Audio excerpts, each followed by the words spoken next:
Hi guys. Hi guys. So we're back, finally. So, the India-England semi-final was going on CWG, Commonwealth Games. We got a little excited by mistake. Somebody has ensured that we've gone live 10 minutes earlier. But cool, yeah. Generally, people start off 10 minutes late. We've started off 10 minutes earlier. So, hello everyone. I hope we're both visible and audible. I see a couple of you all saying video खत्म हो गया क्या यार अभी तो start हो रहा है खत्म कहाँ से होना है अभी है एक डेढ़ घंटा लगेगा हमें आज so I hope we're audible right both of us quick response guys just checking. I hope you're all audible visible clearly okay is there a lag दोनों सर का yes. गजब का जोड़ी है okay that's great we've got a good जोड़ी supposedly okay so they're able to but screen हो रहा था yeah cool that's fine Tanushree lovely हो रहा था but we are here what about the others so Sanjay is saying yes we are Arvind is saying yes Jaya is saying yes hello hi guys so welcome to 100 days to CAT and we'll ensure that after our intros are done we'll change positions a little so that the PPT behind Srinivas sir is visible I know that some portions of it might not be visible right now but relax no problem for some of you all for whom it is buffering just restart reload the page and it'll all be fine so hello and welcome to 100 days to CAT 2022 the 2022 part might not be visible so let me just underline it to ensure that it's visible to everybody and ask Srinivas to move a little to his right or left. Yeah, perfect, left. Oh, lovely. So I think this is how. So both of us might not be in the screen at the same time. So, I'm starting off the session with Srinivas right behind me. Welcome to 100 Days to CAT. So the CAT notification officially came out, right, on the 31st of July. We were out on 31st of July. We all know when the CAT exam is happening this year. But there are a couple of things that are in store and a couple of things that most of y'all are thinking about and I'm already seeing those in the chat. Parag is turning around and stating I'm afraid of quants, what to do. So how important is quant from the perspective of CAT? How important is quant from the perspective of a paper set by IIM Bangalore for CAT? We are going to discuss. What is it that you should be doing over the course of the last 100 days in order to go ahead and ensure that you score your 99 plus percentile? We are going to go ahead and discuss.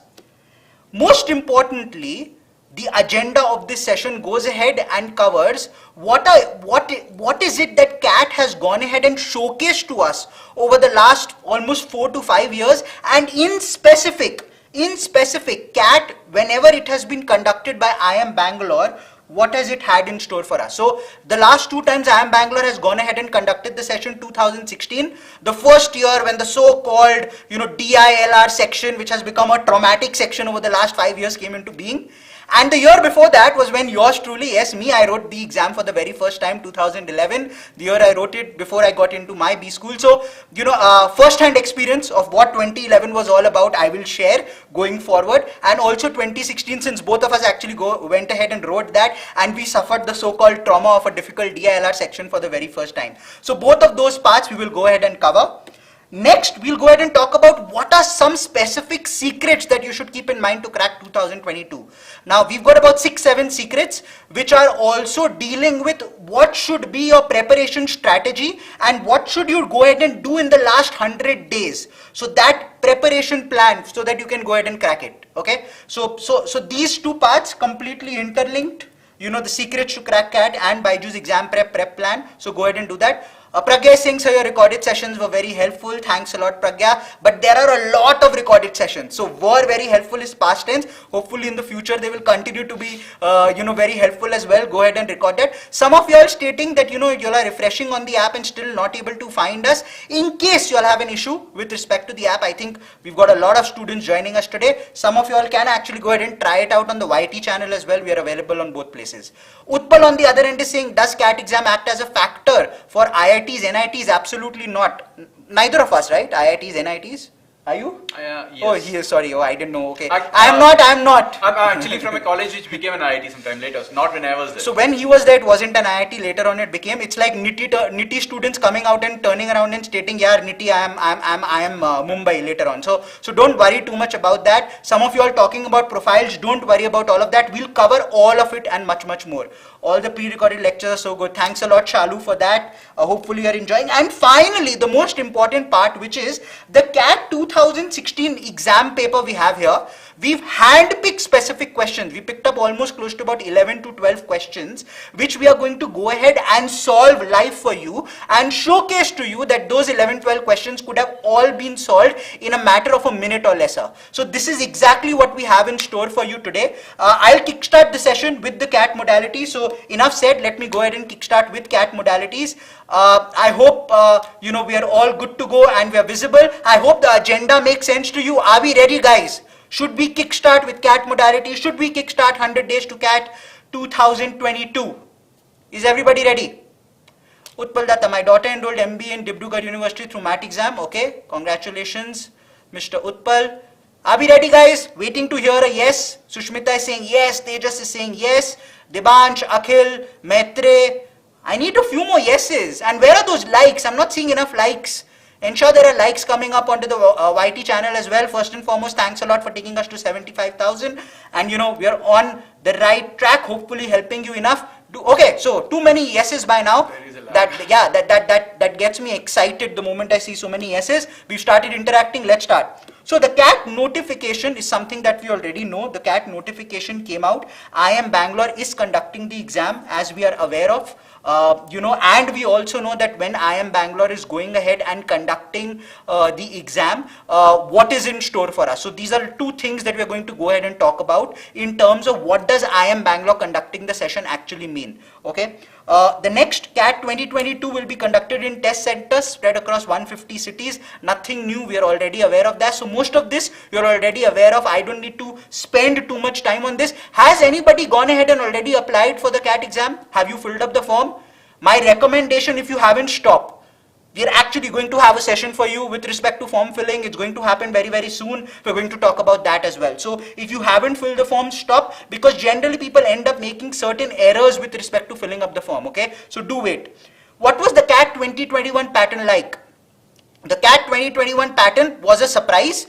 CAT 2020, we saw 76 questions. CAT 2021, well, it was down to 66 questions. This was pre-announced. Before the CAT exam, it was announced that the conducting body was looking at reducing the number of questions. However, this year, no such announcement has been made. Hence, from our perspective, if we go ahead and look at the paper or our expectation of what is in store for CAT 2022, we've taken the safe side wherein we are stating 66 to 76, but both of us kind of agree that we still feel that IIMs have hit a sweet spot with respect to the paper pattern that they have conducted over the last few years. I think 66 is what they will go ahead with. They've categorically stated that the exam is going to be conducted across 3 slots. If it's 3 slots, it should be 2 hours. If it's 2 hours, it's 66 to 76.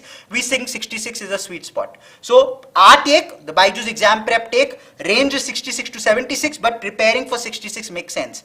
Those of you stating that you've not gone ahead and filled up the form, that's great. If you haven't filled up the form, then we are going to have a very specific session on how to go ahead and fill the CAT form, which is going to start and happen in just about a couple of days from today. We're going to announce that as we go forward as well. Now, in terms of the marking scheme and section-wise timer, expected to be exactly the same, 40 minutes as it has been. There is no change expected there. Why? Because indirectly it has been categorically pointed out the exam will be across 3 slots. So please keep that in mind. There is not a lot of change that is going to happen. Okay. Now the important dates to take care of. First and foremost, we know the announcement. It was made on the 31st of July as always. The CAT form has started. Okay.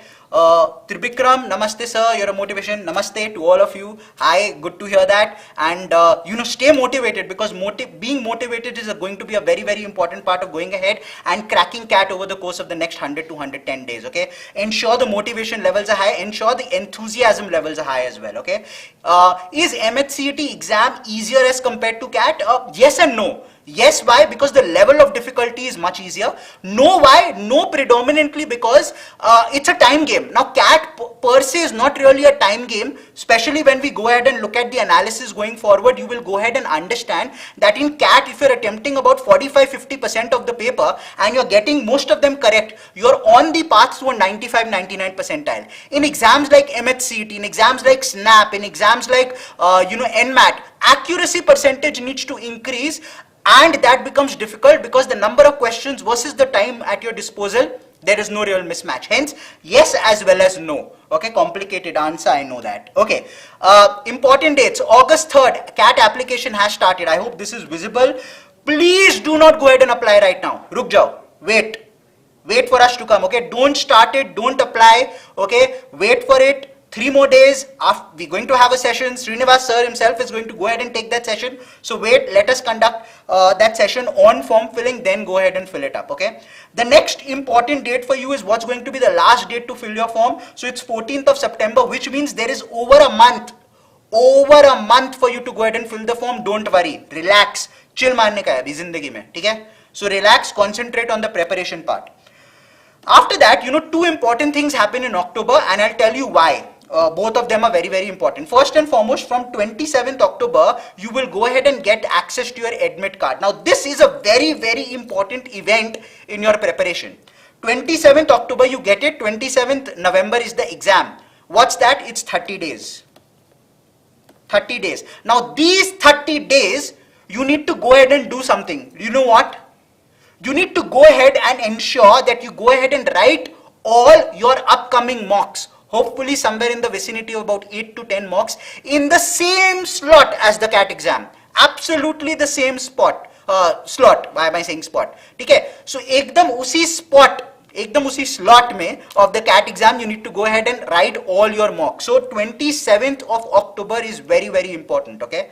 The next part is CAT sample mock. Now, CAT sample mock generally is not very, very important. Reason being, in the sample mock, if you look at it over the last 2 years, the number of questions that were in the mock was not a replica of the number of questions that actually came in the CAT exam. So it did not really help you. Also, the questions in the mock were actually picked up from previous year CAT papers. So it did not even give you an understanding of the type of question. So it's not very important. However, in case the number of questions are different from 66, it becomes important because it's an indicator that IIM Bangalore is looking at changing the number of questions in the entire paper. So from that perspective, these 2 events in October are very, very important. Please keep your eyes out. Sushmita is asking, can we choose our slot? No, you can't. You can't choose your slot.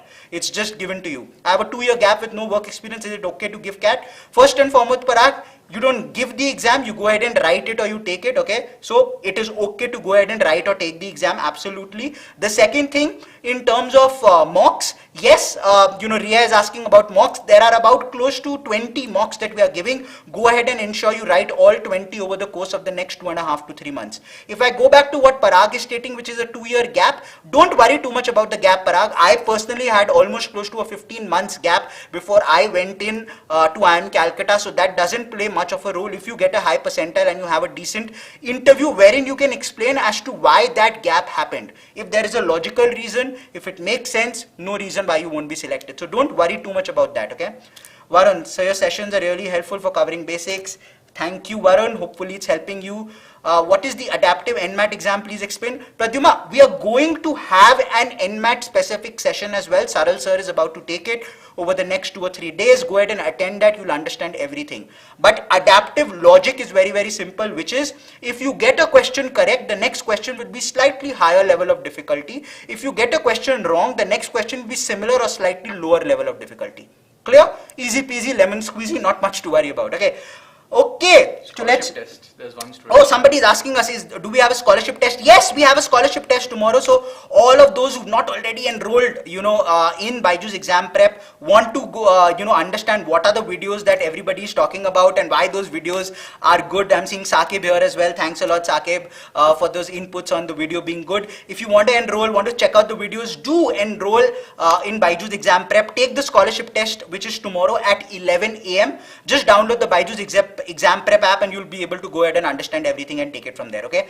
Vishwaraj is saying, sir, can I start now? Absolutely you can. Who's stating you can't? And guess what? Srinivas sir in one of the sections in today's session is going to talk about a 100-day strategy where he'll specifically talk about all kinds of students who've not started till now and students who've already started. So he's going to cover that. Wheat with bated breath. Just wait. Okay. Finally, most important thing, in November, we already know the exam is going to be conducted on 27. So that's predominantly it with respect to the important dates. CAT form filling. Now, there are 2 or 3 things I want you to keep in mind, which is why we're also having a session. First and foremost, and I'm pointing this out right now, is that your marks, 10, 12 and undergraduation marks, guys, please keep one thing in mind. Please keep one thing in mind, that you have to include every single subject. Don't turn around and state later, yaar, ISC talks about best 4, ICSC talks about best 5, CBSC only has 5. If you have 6 papers, agar 6 paper hai, some of you are asking me to also state in Hindi, so what I'll do is I'll alternate between Hindi and English. If you don't understand something I state in Hindi, categorically point it out and I'll move to English, okay?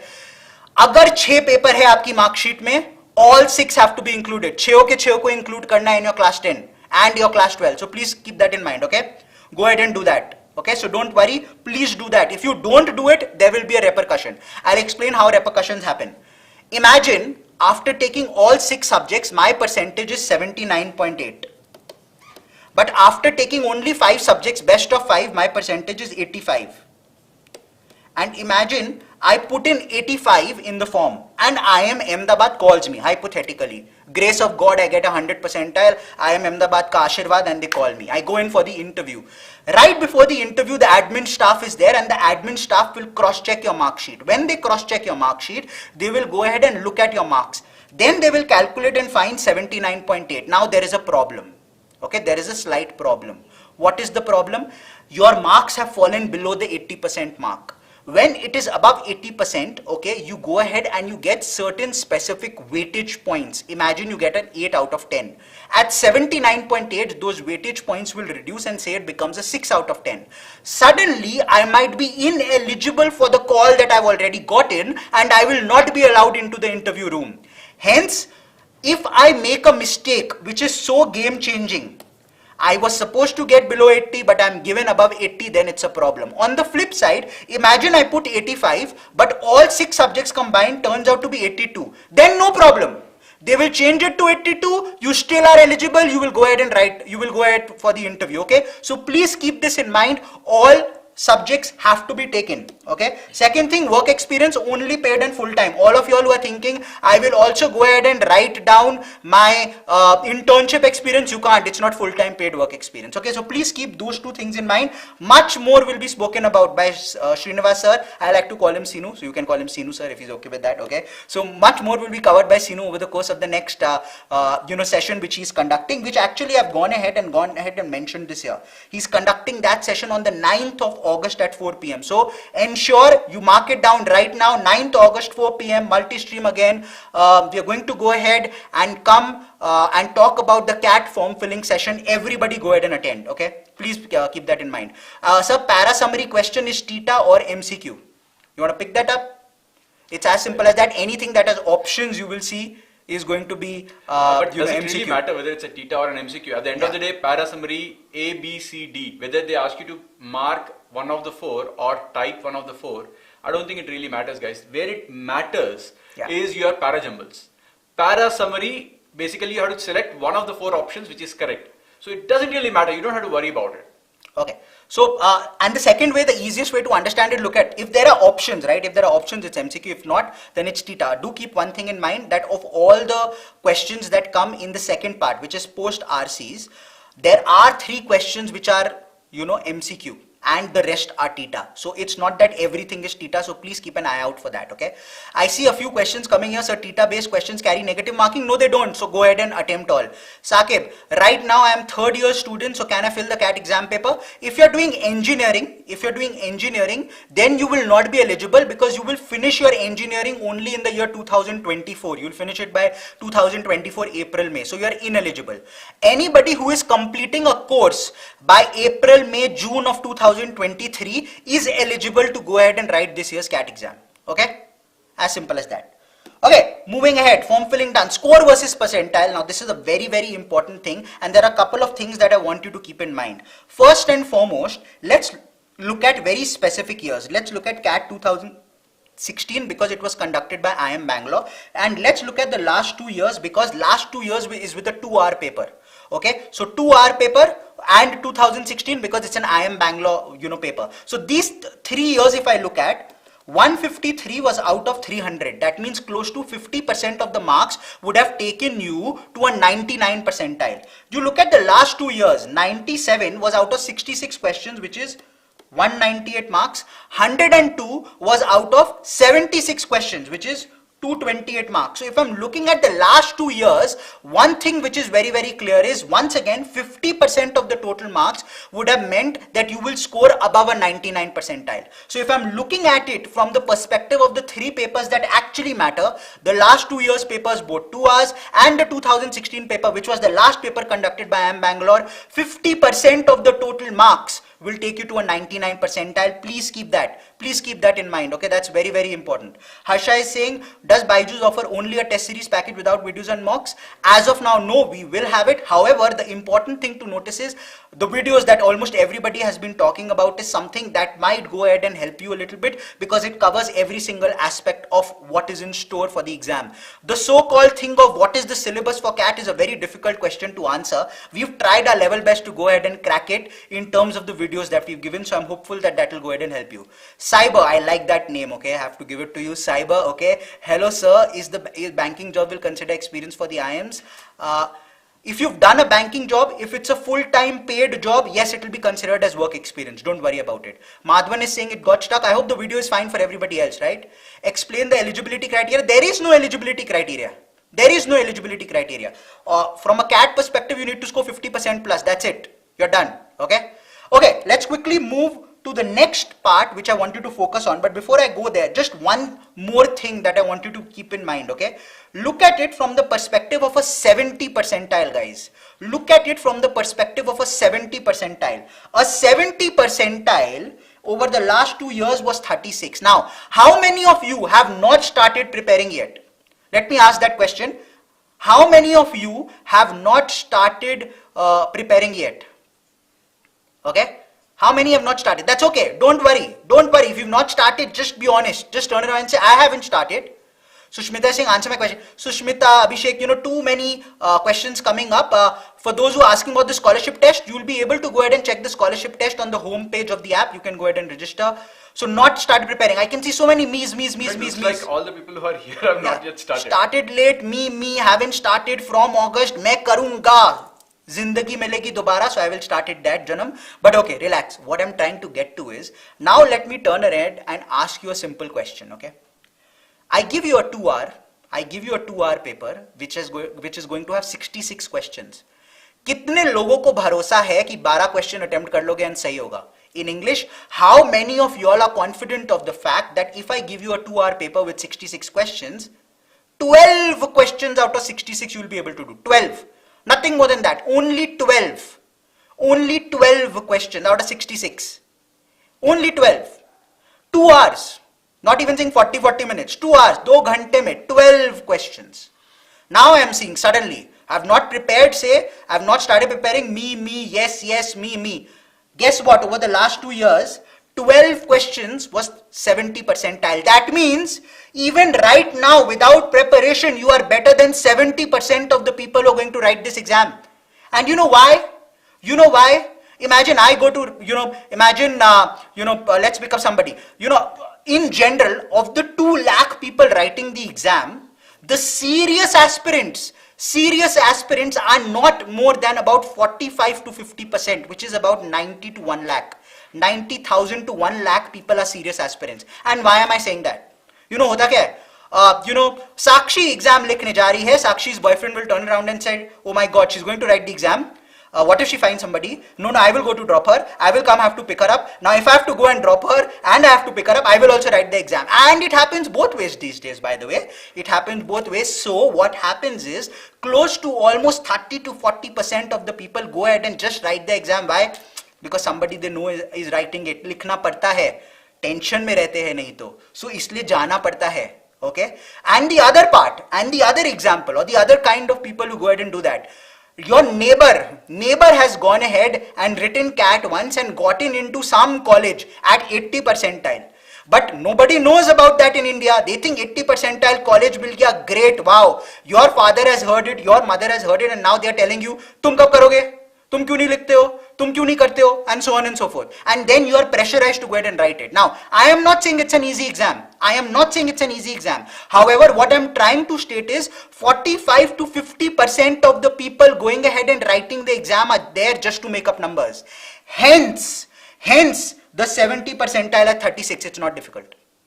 So I am not saying that it is not a difficult exam. All I'm trying to say is that for specific percentiles, if you start looking at it, you will be able to go ahead and ensure that your jumps are coming in. Okay. Now the next question is going to be, अब मैं 70 से 80 कैसे जाऊंगा, मैं 80 से 90 कैसे जाऊंगा? I have a slide for that later on. Please stay there. I will answer it. How to go from 70 to 80, 80 to 90, and trust me, it's not rocket science. It's easy to go ahead and do. Okay.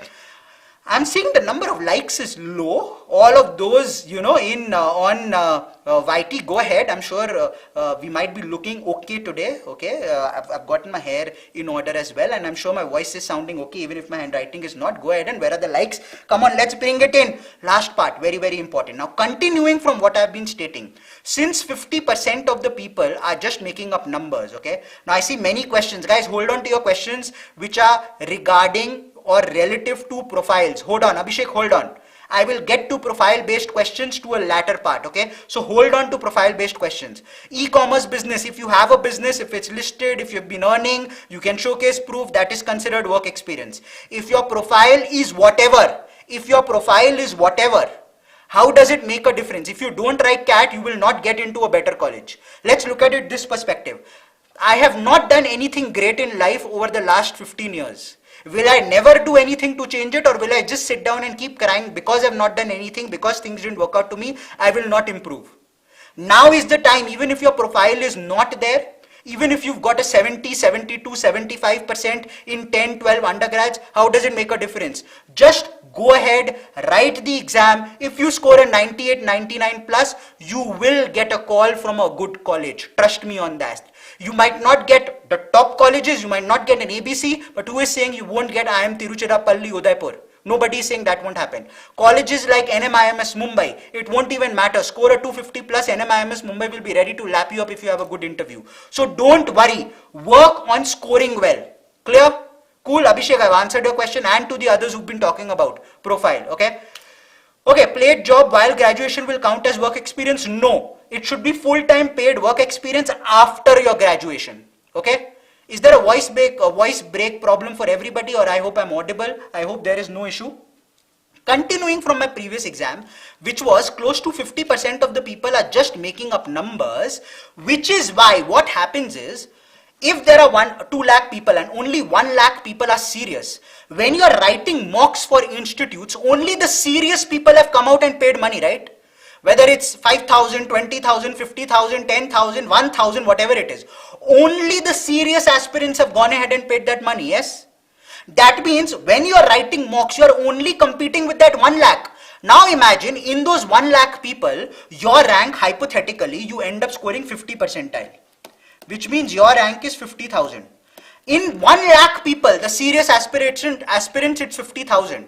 I am sure in the remaining 1 lakh people who are not even prepping, you are better than them. That means suddenly your rank is 50,000, not out of 1 lakh, but out of 2 lakh. 50,000 out of 2 lakh means your rank or percentile is 75. That means a person who ends up scoring around 50 percentile in mocks actually will end up scoring around 70 to 75 in the CAT exam. Hence, please keep that in mind. During the mocks, you are competing only with the serious aspirants, which is good. But if you are at 50, don't get disgruntled. Don't feel nothing will happen in my life. If you are at 70, know you are already at an 87, 88. You are already at the level of a 4 or something. If you are at 90, you are already at 95, 96. Newer IIMs will surely go ahead and call you. So keep all of this in mind, okay? So understand all of that, okay? So that brings me to what the conversion from a mock to the actual exam is. Finally, moving on to the next part, which is CAT Analytics, and I'll pass it on to Srinivas here, who will take you forward to the CAT Analytics before I catch up with you once again in the previous year papers conducted by IIM Bangalore. Okay, over to Sinu. Yeah, Sinu. Thanks, Gautam. Sure. So guys, firstly, there have been a lot of questions. We are not able to answer all the questions, so I'll still take up one or two like Gautam was taking up in the middle of the session. But yeah, guys, one thing I noticed, lot of your questions are already a part of our presentation. So please hold on. In fact, I've counted something like 7 or 8 questions that have come up in the last 2 minutes. We have the answers. So you just have to hold on for about 30 minutes or so. All these questions will be answered. We will also have, probably based on time, probably about 5-6 minutes on answering your questions. So please stay tuned for that. It's impossible for us to handle the number of questions that are coming through directly. Anyway, so let's go ahead and take a look at what happened in CAT. Starting with the English section, which is verbal ability and reading comprehension. So what were the takeaways? So the last 5 years, our team has put together, we have been able to take a look at basically what happened last 5 years, all the RCs, all the parajumbles, and can we make some sense out of it? Instead of looking at exam by exam, we basically try to understand broader picture. What do IIMs actually, where do IIMs actually pick up these passages from? What is it that they have in their mind when they're trying to create these questions? So keeping that in mind, when we did this analysis, we got these 2 or 3 takeaways, which in my opinion are really important for you to in the next 3 months or 4 months of your preparation. So let's take a look at what are these. The first takeaway that we looked at is in these 5 years, okay, the color is orange. Gautam likes the orange color. I usually prefer the yellow color of mine, so I will get back to my yellow color.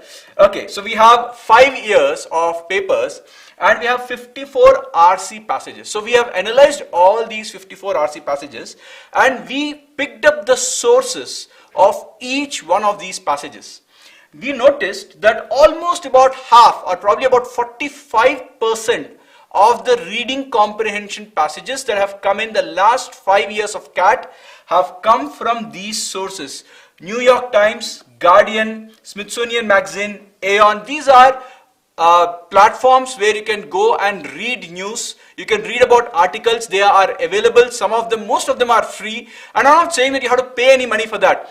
Whatever articles you can get your hands on from these sources, make it a point that you read at least 1 article per day as far as English is concerned, because you can see in the last 5 years almost 45% of your RCs came from these topics, which also means, I'm not saying that you'll be getting a passage beforehand, right? I'm not saying that you'll be going, getting to know the question paper beforehand, but the whole idea is the structure of writing, the complexity in the passage, the way in which they use words, you will get used to it. So that's the basic idea when I say you have to read these passages. The second thing which we also noticed is the topics that these passages have come up. So the 54 passages, almost 30 of them. So that's about 60% of the questions, or rather the RC passages, have come from only these 4 areas.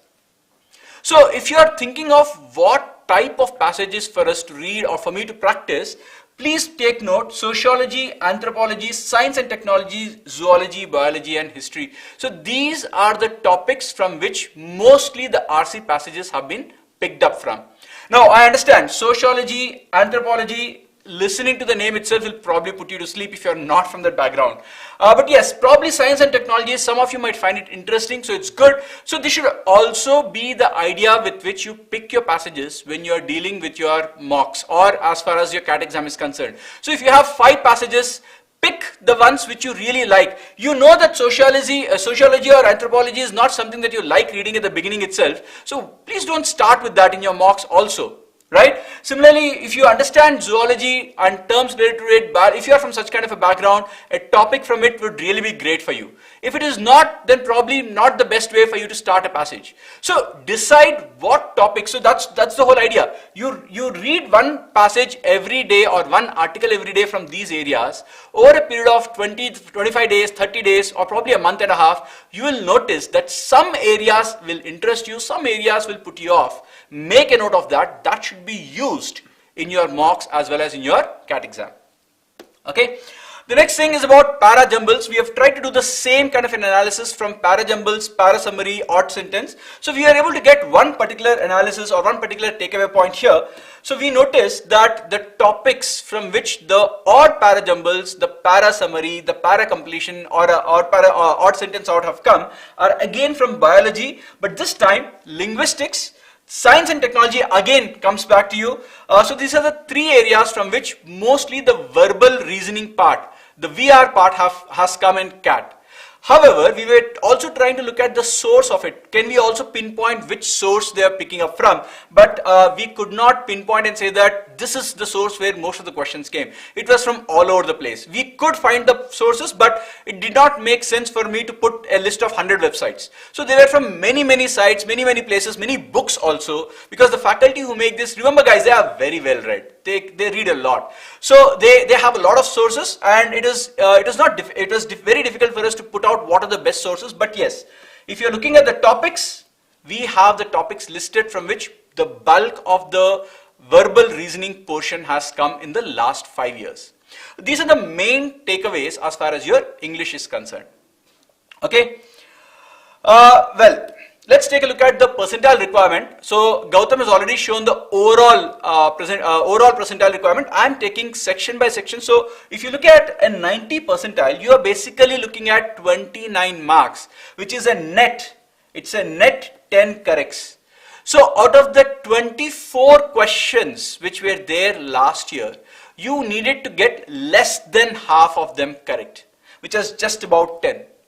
You had 40 minutes, my friends, 40 minutes, and your target is 10 questions correct, and you are here at your 90 percentile. It is not a difficult task, provided. So I'll tell you where people end up making a mess.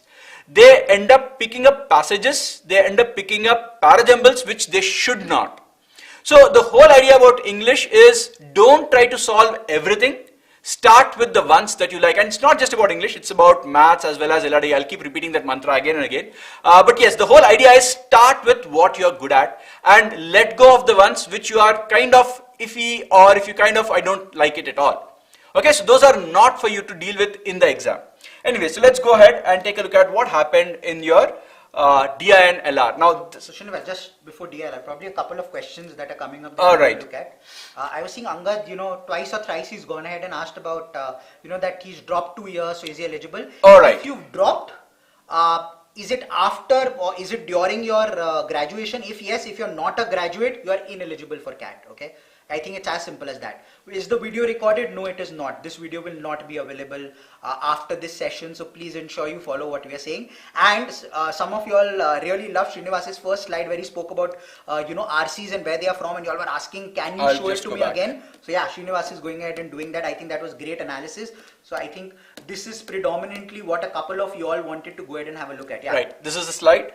As far as in fact, I've seen 1 or 2 questions coming up from students saying that I have a drop or I did not prepare for the last 1 year, did not, work anywhere for the last 1 year. Guys, it does not matter. If you have a drop, it's a drop, but yes, like Gautam sir was saying, if the drop was before engineering and you have not, or for that matter, any bachelor's and you have not yet completed it, if you are in your final year right now, you can still go ahead and write it. If you have not completed it or you're still in the 3rd year, you will be ineligible to write your exam. Please, so again, many of you are asking, I'm in 2nd year, 1st year. The bottom line is very simple, friends. Final year, whichever program you are in, if you are in the final year right now, you are eligible to write this year's CAT because the next year you'll be graduating. If you are in the pre-final year or before that, whatever course it is, you are simply ineligible to write right now. You will be writing it in the next year. Right? Perfect. Anything else? Yeah, so Manan's question, I'm currently in BCom 3rd year. Will my BCom 2nd year marks be required in CAT or other OMETs? Yeah, generally yes, all marks that you've gotten for all semesters or years that you've covered till now are required. In case you don't have, fill up with whatever you have, and then finally when the interviews come, if at that point in time you've received marks for the previous semester or the previous year, add those and showcase to them, it won't be an issue. I think Srinivas, one important part is people are talking a little bit about strategy. What should be my strategy of looking out at the verbal section? So what probably we can do, something which we'd not put here, but I think that's interesting, is each of us can talk about our strategy of how we would attempt the verbal section. Yeah, so I'll start off, Gautam. Okay guys, so I'll tell you how I start off my verbal. So first thing, I'll talk about what is it that I like doing, or what is it that I enjoy in verbal. If you ask me, do I like parajumbles? Straight away also, it is not my cup of tea. I hate parajumbles. Similarly, if you ask me the other verbal reasoning areas, do I like it? So bottom line is, I love reading. I love reading passages, especially any kind of passage, any kind of history, or I said sociology and anthropology puts people to sleep. Not me. I really enjoy reading those passages. So I take in fact, I'll start my first passage with one of those kind of things. It'll kind of wake me up. So that's the kind of a person I am. So please keep this in mind. This is with reference to me. Please don't go and do the same thing. If you like parajumbles, start with it. If you like para summary, start with it. So the bottom line is, start with what you have. But then, even then, I know that there are one passage, or there will be one passage, or probably once in a while 2 passages also, which even for the best of us is difficult. So I should leave my ego out and say that, boss, today I got a bouncer. I should not try to hit it for a 6 every time. Once in a while we miss.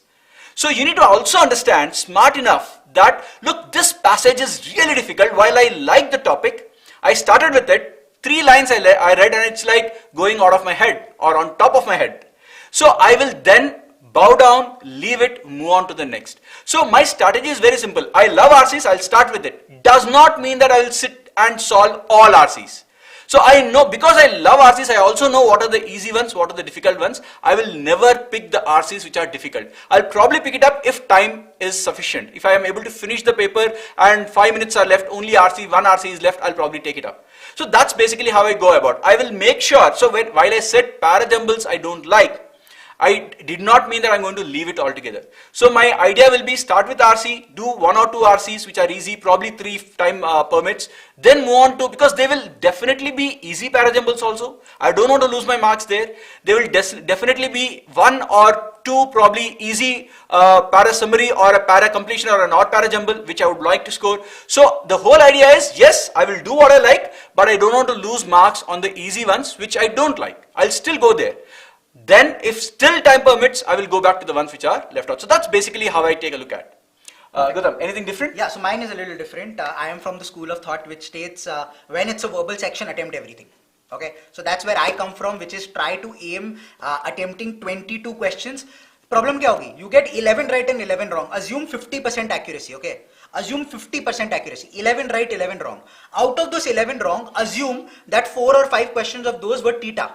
So 11 right, 11 wrong, 4 to 5 of them were theta. That means 7 questions where you get negative marking. 11 right means 33 marks. So 11 into 3, 33 minus 7, which is about 26. We saw that about 9 to 10 questions means 90 percentile. That means even if my accuracy is as low as 50%, I'm looking at an 88 to 90 percentile. So that's the place to start. So that's how I start looking at a verbal paper. Generally what will happen is you'll not get 11 right, 11 wrong. You'll probably get 13, 14 right and about 7, 8 wrong. Automatically with each correct answer, 4 marks increases, 26 goes to 30, goes to 34. Suddenly you're looking at 95. So I don't get into this entire, this thing of identification of an easy RC, difficult to do first and foremost for somebody like me, because I am not as well read as him. And there are not many sports RCs. I want RCs in sports, and a lot of that doesn't come. It happens in DILR. That's where I get excited because a lot of sports comes there. So I don't do that. But one thing which I generally do, which helps a little in terms of identification, is I like to look at the questions. I look at the questions generally after the RC, not before, but I like to look at the question to see how many of them look to be direct and how many look to be inferential. If there are more direct questions, generally that RC turns out to be easier, because if you spend time on reading, you might be able to answer a lot of them through memory. Okay, so that's predominantly what I like to go ahead and do. Some of you all have also been going ahead and talking about, unable to grasp concepts and stuff like that. Concepts, that's the great thing about this exam, CAT. DILR and verbal, no real concepts, right? It's practice. What concept will I teach you in an RC? Other than probably explaining the difference between an inferential question or tonal thankfully, question. I think we don't have any verbal faculty. Yeah, otherwise the whole faculty would have been like toughly. But okay, in general, there aren't really, a lot of concepts to teach there. Yes, there are methodologies to teach. How to read can be taught. How to increase your speed can be taught. How to look at a tonal question. How to look at a title question. How to look at a, inferential question. All of that we can teach. But no concept on what is an inferential, what is a tonal. You all know that. It's slightly different in mathematics or quant, where I need to tell you what's a percentage, what is percentage increase, what is successive percentage, and so on and so forth. So the advantage that you're going to have is if your practice is on point, and that's something Srinivas sir is going to talk about as we go forward. If your practice is on point, you'll be golden, you'll do very, very well. Some of you have been talking about, I have dropped X number of years after graduation. If you have, you're still eligible for CAT. I will repeat what Srinivas sir has been stating. Either you have completed your graduation or you will complete your graduation by 2023 June. You are eligible to write CAT 2022. Please keep that in mind. Anybody who hasn't received semester marks of SEM 5, SEM 6, SEM 4, whatever it is, whatever marks you have received till date, you have to mention in your CAT form. So there are two things to keep in mind, and full-time paid work experience after your graduation is all that you can include in work experience. Internship, whether paid or unpaid, can't be Anything included. during graduation is not counted. Whether you're paid or not doesn't matter, guys. Correct. Anything done while you are graduating is not counted as work experience. And internships, even if after, are not counted. So some of you all were saying, in the medical field, you have to have an internship for 9 months after that. Well, in CA, you have to have articleship for almost 2 to 3 years. That's it's not full-time paid work experience. You can't count it, okay? Please keep that in mind. If you have drop years, you've got drop years. Forget about it. Focus on scoring. First, get a call because of your scoring. Because of your scores. Then discuss drop years के बारे में क्या बोलना है, वो GDPI VAT से पहले की ट्रेनिंग में हम बात करेंगे. अभी स्कोर लाओ. That's it, okay? Cool. Yeah, Srinivas, over to you. Okay. We still have a lot of questions coming up, but we will take them up once again, guys. Let's carry on with what we have in store. So let's take a look at what happened in the DILR section, which was over the last 5 years. So the first thing about DI and LR that you will notice, I don't know how many of you have looked at the question papers way back of 2010, 11, 12. The DI and LR was okay, it was doable. People used to be happy at least. 2016 was the first year which IIM Bangalore conducted the exam or took up the exam, where the pattern was changed, and what we saw from there was literally a nightmare for DI and LR section. In fact, it so happens that English used to be okay for students. It used to be okay, it's not really worrisome. DILR used to really beat them out of shape. And even if quant was easy, that broken tuta-futa mind, you are reaching out to that quant section, and even a simple calculation, a simple concept which you already know, students were not in a position to answer them simply because of the middle section, which was the DI and LR. So over the last 5 years, I can definitely say that on an average, the paper was about moderate level. It was definitely not easy. Probably 1 year was easy, but otherwise the paper was moderate. I'll not say it is always difficult. Yes, 1 or 2 years the paper was on the difficult side, but not always. So we'll see an analysis on how many sets were there which were actually difficult. Was it really undoable? Let's take a look at that. Okay. So if you're looking at the DI and LR, so this is what basically we figured out. We culled out every section and named it. We tagged every set that was there in the last 5 years, and this is the table that we were able to make. The most important topics for you as far as your DI and LR is concerned are these 6. So you can take a look at these names, you can note them down. The slide will be here for probably about a minute or two. If you are a student many of you are starting your preparation right now. Many of you were asking, what should I study? Guys, as far as your DI and LR is concerned, please notice that there are almost about 17 topics that we could figure out. Obviously, you cannot solve all of them. You cannot prepare all of them right now. So if you are starting today, your target is very simple. These are the 6 topics that you will be putting your focus on, because these have been asked the maximum number of times. The number of times each of these topics have come is the highest. I would guarantee that if you become comfortable in these 6 and only 6 guys, I'm not giving you more than 6. If you can become comfortable in these 6, I can guarantee that you will be getting at least a 90 plus percentile. Just be comfortable. If you are good in it, you will end up getting a 99 for sure. I have data to prove that. I'm going to talk about it.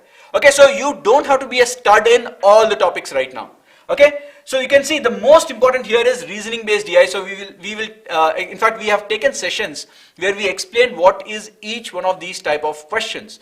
So DI, that data interpretation based on reasoning, matrix based questions. So basically you're talking about not linear arrangements per se, but you know the kind of questions which deal with 5 people from 5 cities with 5 shirts, then there will be data given. So all those kind of questions come under the matrix and grid kind of questions. So all these kind of questions, then of course you have Venn diagrams, then you have conventional and unconventional games and tournaments. You know, your round robin league, your tournaments. In fact, most of the tournaments that you have are knockout tournaments. So your tennis, Wimbledon is a knockout, your CWG is a knockout. Many of the teams that play there will be getting, say, especially the individuals, you're out, right? So those kind of games basically come under this conventional and unconventional games and tournaments. So these are your main focus areas. So take a note of them. I hope you've done that. Let's move ahead and take a look at the difficulty level as far as the sets are concerned. So if you look at the difficulty level, there were totally 75 sets that we have been able to analyze. And you can see, if I take only the moderate ones, which I believe easy to moderate, are the ones which I believe you should be able to pick and do it in the exam. So take a look at it. You have almost 44 out of 75.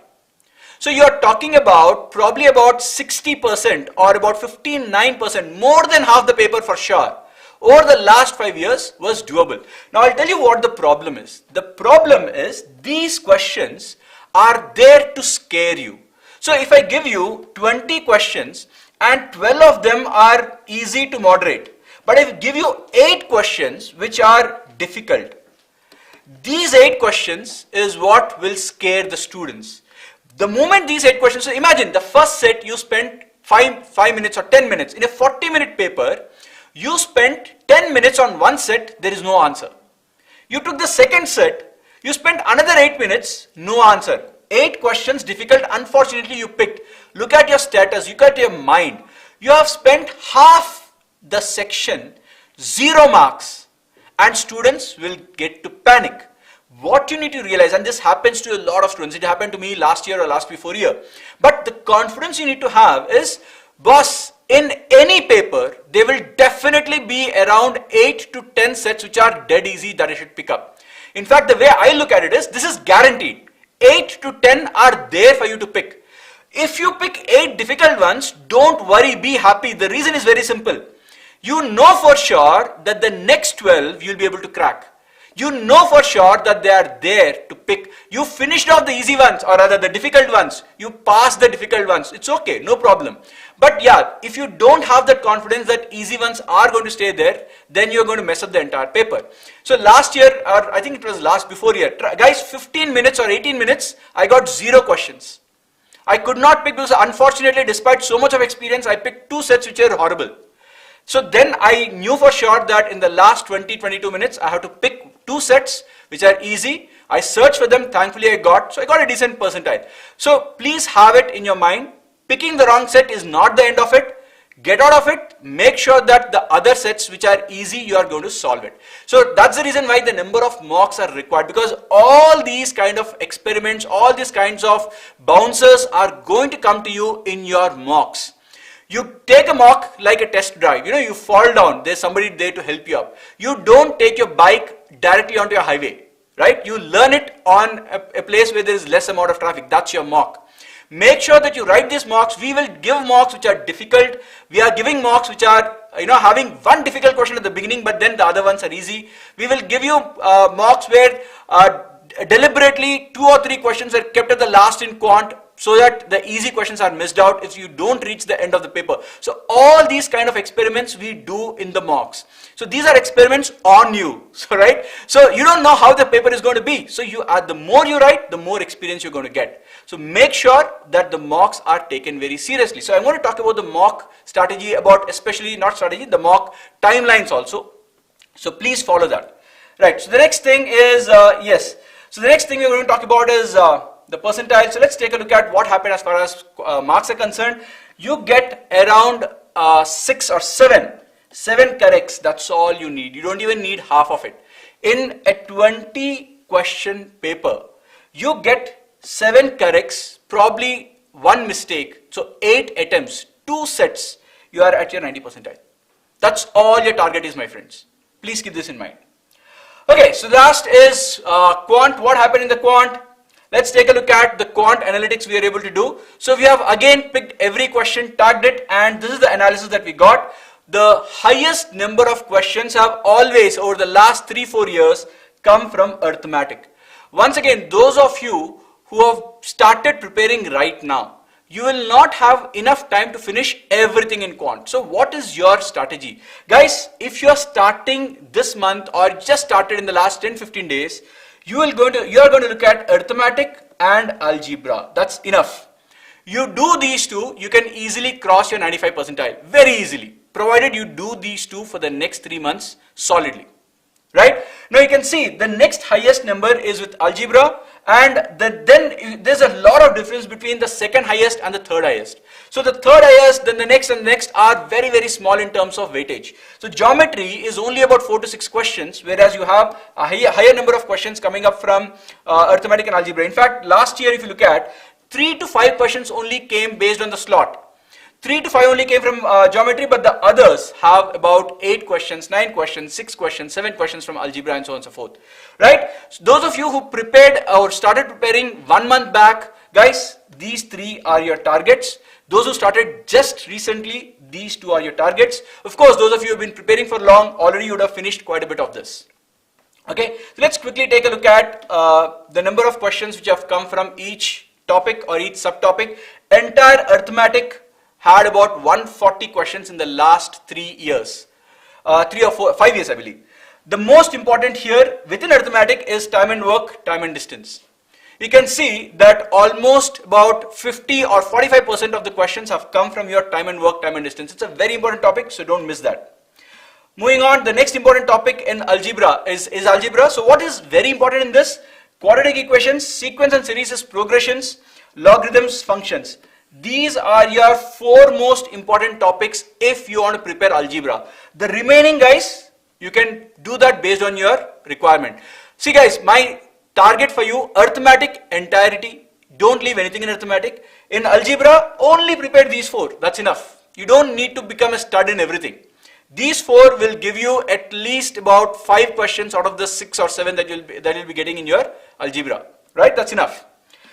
Moving on to the remaining part is geometry, number theory and modern math. You can see the number of questions coming from permutation, combination and number theory is not that high. But yes, geometry has some number of questions, which is what we mentioned. If time permits, go for geometry. Otherwise, you can probably leave it. Okay, moving on. The percentile requirement, once again, if you notice, CAT last year, the number of questions were 22. And to get a 90 percentile, you're looking at around 6 corrects and probably 1 mistake. 6 3s are 18 and 1 mistake gives you 17. So out of 22, you basically need less than 25%. Or rather, just more than 25%. 27% approximately. That's enough for you. 6 to 7 questions, that's your target. You can easily do that in your arithmetic and algebra. And if you're looking at a 99 percentile, you're going to look at around 12 questions correct. Probably 12, usually you don't have 100% accuracy, so I'm saying around 14 corrects and probably 2 wrongs should be good enough, giving you a 40 marks. So this is your target, guys, half the paper. That's your target. That half is easily solvable using only the 2 topics, arithmetic and algebra. Well, Next, the next section we're going to have is what happened when Bangalore set the paper in the last 2 times. So that was in 2011 and 2016. In fact, Gautam already mentioned that 2011 was the year that he wrote his CAT and went on to do his MBA. So let's hear from him how Bangalore makes it difficult, easy, moderate. How will they play around with the students? How will they experiment on you? Gautam, all yours. Thanks. So that's, some very, very important things that Srinivas has gone ahead and covered, and I'll probably just go ahead and look at 1 or 2 aspects before I just move ahead, because there were a couple of questions coming in. Lovepreet Singh, sir, can I prepare only arithmetic? You can. If you think that you have the ability that out of the 9-10 questions that will come in arithmetic, you'll give it your all and you'll be able to attempt all 9-10 and get them correct and move to a 90-95 percentile, you can, but it's slightly risky. Okay, it's risky. Why? Because last year 6 questions got you a 90 percentile. This year imagine it's slightly easier, 7 will take you, and total number of questions in arithmetic is 9. It will become tricky, so be slightly circumspect there. Quant strategy for medical students, Shubham, actually that's one of the secrets that we're going to cover, the very first secret we're talking about, which Srinivas and I will cover, so we'll talk about it there. Pradyuma is talking about all section. If I get 90, what will be the total? Just add it yourself, and you'll see you're closing in on about a 94-95 overall. Aditi, you request me to answer what? Can you just repeat the question? I will go ahead and answer it. General category requires certificate. No, you don't. You're general. You don't require any certificate. So don't worry. Can I score 80 plus from just verbal in DILR, Wilson? That is linked to my answer to Shubham's question regarding the quant strategy for medical students. I'll talk about it. It would have been better if VRC was at the end instead of QA. VRC is exhausting. Now just imagine. Just imagine if you are saying VRC is exhausting, you would have been exhausted by the time you reached VRC, and then it would have been exhausting. That's like percentages, increment per increment, successive increment. This would have been successive exhausting. You'll more or less give up if that is the case. Yeah, so you don't want that. The best way to go about it, and I constantly state that even for NMAT, my NMAT strategy, start with the section you hate the most. I start with reasoning because NMAT has verbal reasoning, which is tricky. It needs time. So I always start with that. Start with the section which is most difficult. So verbal is a nice place to start because it helps you get into it, get into the flow. Also, generally, what I like to do right before it starts, go ahead and read all the instructions of the paper so that you started building up momentum of reading. If you started building a momentum of reading, by the time the first RC starts, the momentum has come in. Okay, so that was it. We've gone ahead and we've answered to all of you all. Go ahead and like it on YT. I see the next question is which is the most difficult section. More than 50% of you all are saying quant. Sinu's already gone ahead and spoken about how you don't need a lot of marks. Guess what? We're going to solve the actual CAT 2016 quant paper and about 11 questions, which would have taken you close to about a 95 percentile in 10 minutes. 95 percentile in the CAT paper, in quant, being set by IIM Bangalore in 10 minutes.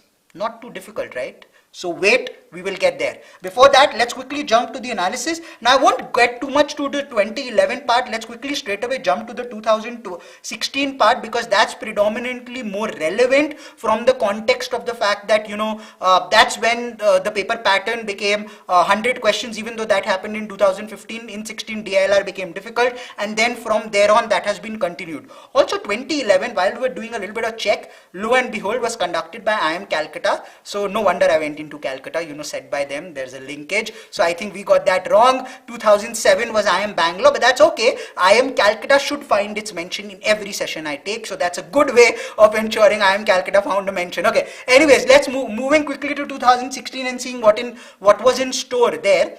The paper pattern there was similar to that 100 question paper pattern, 34, 32, 34, non-MCQs being about 25%. What is interesting is the level of difficulty. Have a look at that. Overall, if I'm looking at it, verbal is easy, and that is something which is a common part in what IIM Bangalore has been doing over the last few years, and whenever it sets a paper. Over the last 15 years, it has set a paper only once. 2007, which is more than 15 years back, then 2016 and now. So it's almost like once a decade hum aayenge. So in general, it's not too it's not too difficult. English is easy. It is something which is doable. Don't worry too much about it. Okay.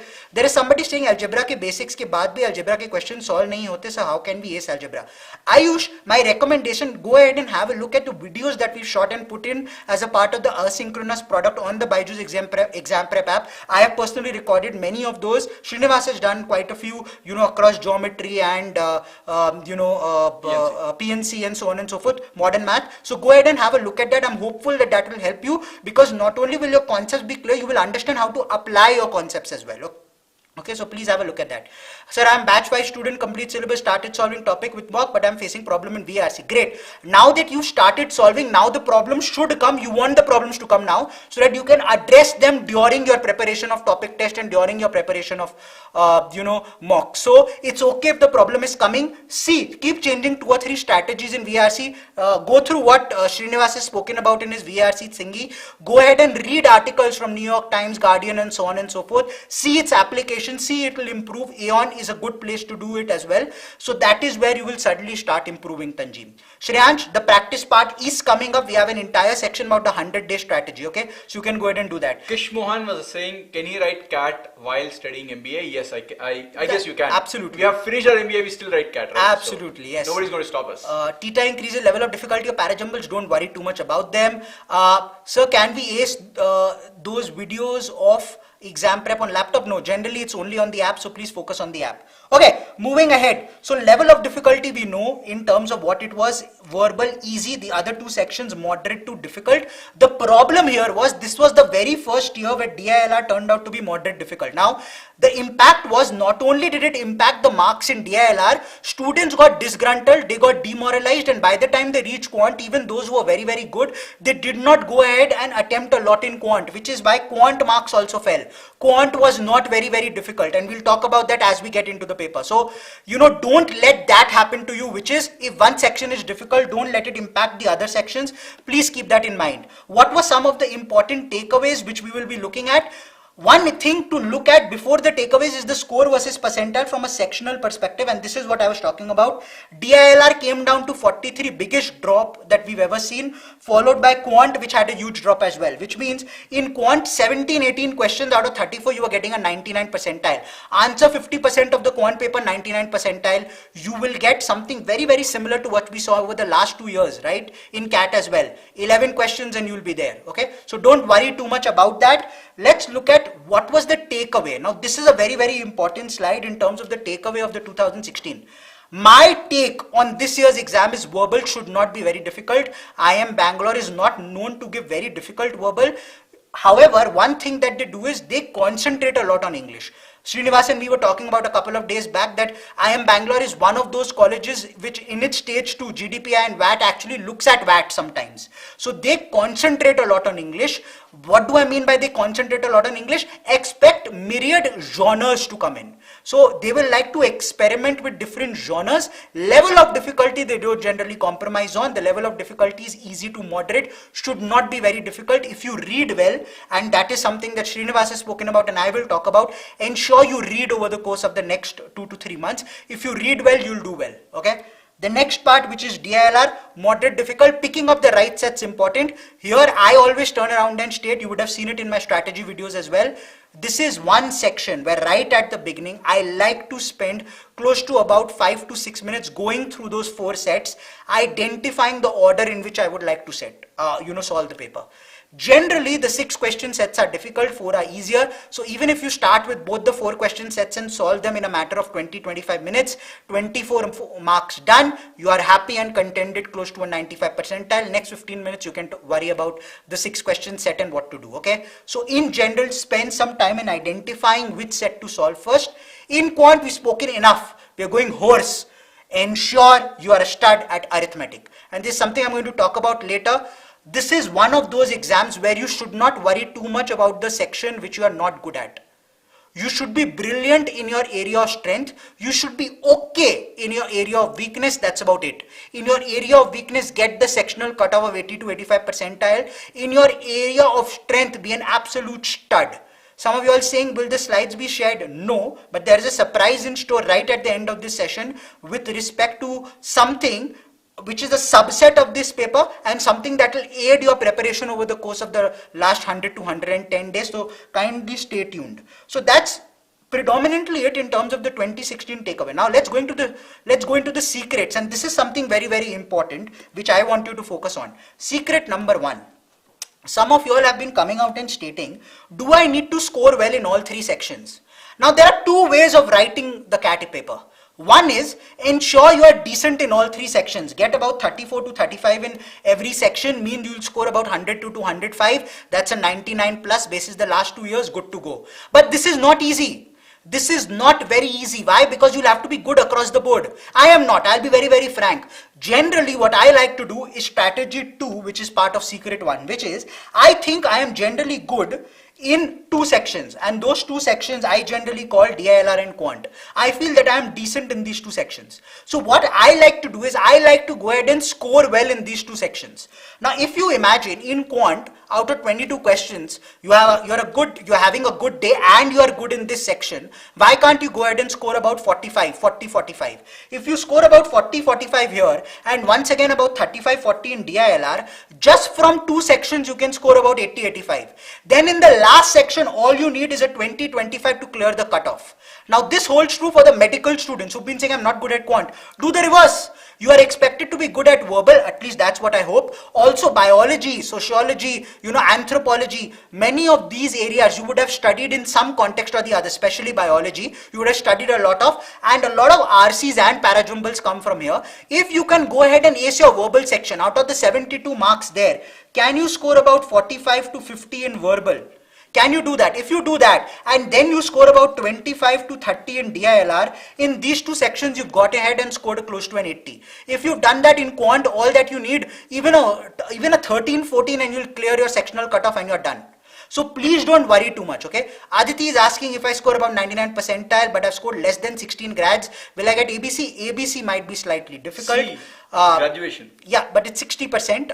So ABC might be slightly difficult because below 60% will make it slightly difficult. Graduation is something that C has also started including. 60 plus they give everybody full marks. 60 below becomes a slight issue. So 60 below might be a slight issue, okay? So please keep that in mind.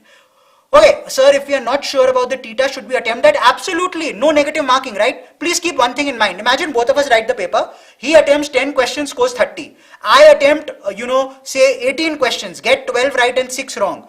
12 right would mean 36, 6 wrong minus 6, 30. I've got 30, you've got 30. Both of us in the same slot will get the same percentile. Please take a punt with the theta questions. Answer. Yes, theta does not have a negative mark. So it's basically either positive or 0. So please go ahead and do that. Some institutes come out and say they look at your relative, accuracy. No, they don't. Like don't worry.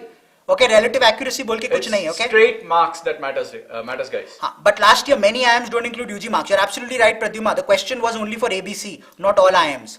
Not all IIMs include graduation. ABC do. Okay, that's about it. From C also perspective, it's easy. Score 60 plus and you're done. Okay. So please keep this in mind. It is absolutely fine if you are in, strategy 2 of secret 1, which is you're good at 2 and not good at the 3rd. It's fine. Don't worry too much about it, okay? The second secret to keep in mind is the question strategy, something I promised I'll talk about earlier. Remember, right at the beginning, I asked you all, how many of you all feel as of today you all can attempt 12? Do you remember? Yes, no? And I'll wait now. I want to hear. Activity has reduced. Come on, chat people. We have 2016 paper, questions coming. We've got a 100-day exam strategy coming. I know it's taking a little bit of time, but come on. Go ahead and tell me. Do you remember 70 percentile tell 12 questions? We spoke about that, right? You remember that? Yes? Okay, Abhishnato has come in with yes. What about the others? Yes. Mohammed has come in. What about the others? Yes. Okay. So Pradyuma has come in with yes. Shubham, yes. Hello. Hi. Okay. So those of you who remember me stating 70 percentile at 12 questions, if I want to go from 12 to 80, I need an increment of 9 marks. Increment of 9 marks basically means 1 additional question per section. Now imagine if today you are at 70, all of you all felt I can do that, right? From 70 to 80 ke liye, I turn around and tell you next 1 month study and we'll give you the preparation strategy. We'll give you the strategy right after all the secrets are done. If you follow that, do you think if you study for 1 month, every week about 25 to 30 hours, do you think you will be able to go ahead and get 1 additional question right in every section? 1 additional question, that's it, 1. Just 1 additional question right. Do you think you can do that? If you can, and I'm expecting to see a lot of yeses, if you can, okay, the moment you do that, you jump from a 70 to 80 by getting 1 additional question right. That's it. Just one. Look at Pradyumna. I like the confidence. Satyanshu, yes. Aditya, Devansh, Aditya, all of you all. I can see the yeses. If you follow a strategy, one additional question in a month per section, you are at 80. Look at 80 to 90, 14 marks. You know what you need to do? One question you were getting wrong, get it right. That's a change of 4 marks. 4 into 3, 12, you are almost there. 4 into 3, 12, you are almost there. That means by September, if you can get one additional question right, you are at 80. By October, you get one additional question which you were getting wrong right, you are at 90. Then from October to November, it's a thing of about going from 90 to 95, that's about it. Please keep this in mind. Everybody feeling I'm at 50 today, I'm at 70 today, I'm at 80 today. Do not worry. 1 month may 10 percentile means 1 question per section. Don't worry. So we got promotion certificate in both BCom first and second year exams are not conducted. Would it be a problem? No, Manan. Absolutely not. That was due to COVID, not your area of concern. You don't need to worry about it. It will be handled, okay? Don't worry. Number of questions expected this year, Vishal, we spoke about it right up front. We expect it to between 66 to 76, hopefully around 66, okay? Cool. So please keep this in mind in terms of the strategy. Goal 1 and goal 2, just one additional, okay? For the ABC guys, I am expecting you all already to be in the 80 percentile range. If you're in the 80 percentile range, it's similar, 80 to 90, 90 to 98, right? It's going to be very, very similar. So please keep in mind, all that you're looking for is 2 additional questions, 3 additional questions per section. Break it down. Imagine if I want to increase my marks even by 27. That is 3 additional questions per section. That's it. That's not a lot. Can I get 3 additional questions right in a matter of 3 months? That's 1 question more every single month. That's about it. So that's the way. Vegan India, CAT mock test in October will be done on the website of CAT IIM. Yes, it will be. Okay. Okay. Secret 321 day habit. Now very important. Now tell me, how many of you actually get up at around 5:36 in the morning every day? How many of you actually get up at 5:36 in the morning every day? I do. I need that answer. He does. I don't. I get up close to about 8:39. He gets up at 5:36. And 6. 6. But my motivation is different. I play. So he plays. Okay. Sian, no. Kunidar, no. I see a couple of yeses. Priya is saying 8, 7. You know why I'm asking this? It's a very, very important question. Imagine your CAT slot is slot 1, which is 8:30 to 10:30. Just imagine that. That means you will need to reach the exam center by 7:30 at least. That means, and generally exam center, you know, he gets an exam center almost 30, 40, 50 kilometers away sometimes. It's like the CAT gods, if they are. They always want to torture me. So last year I went to an exam center which was 64 or 70 kilometers away from my place. Yeah. It took me about a couple of hours to go and a couple of hours to come back. Correct. Just imagine, you know, if you have to travel even 20, 30 kilometers, you will take at least 45 minutes to an hour. That means at least by 6:30 you need to leave home. After eating food and everything, that means get up by 5:36. So for people whose slot will be slot 1, you actually need to start getting up at 5:36. Just imagine, you need to start doing that from today. Imagine if your slot is 4:30 to 6:30. Or if your slot is 12:32, I generally have lunch somewhere around 1:32. It's a problem for me. I am used to feeling very hungry around 1:30. Now imagine if you are used to feeling very hungry around 1:30, by the time the section starts, the last section, you're feeling hungry, your output will reduce, your efficiency will reduce, you will not do well. Hence, knowing the slot in which your exam will be conducted, which will be something that you will get to know about 1 month before the exam, is very important. Ensure you write all your exams. Ensure you write all your mocks after that in this time slot, which means start getting up at that time. Start getting up at 5:36. In fact, I'll tell this to everybody now.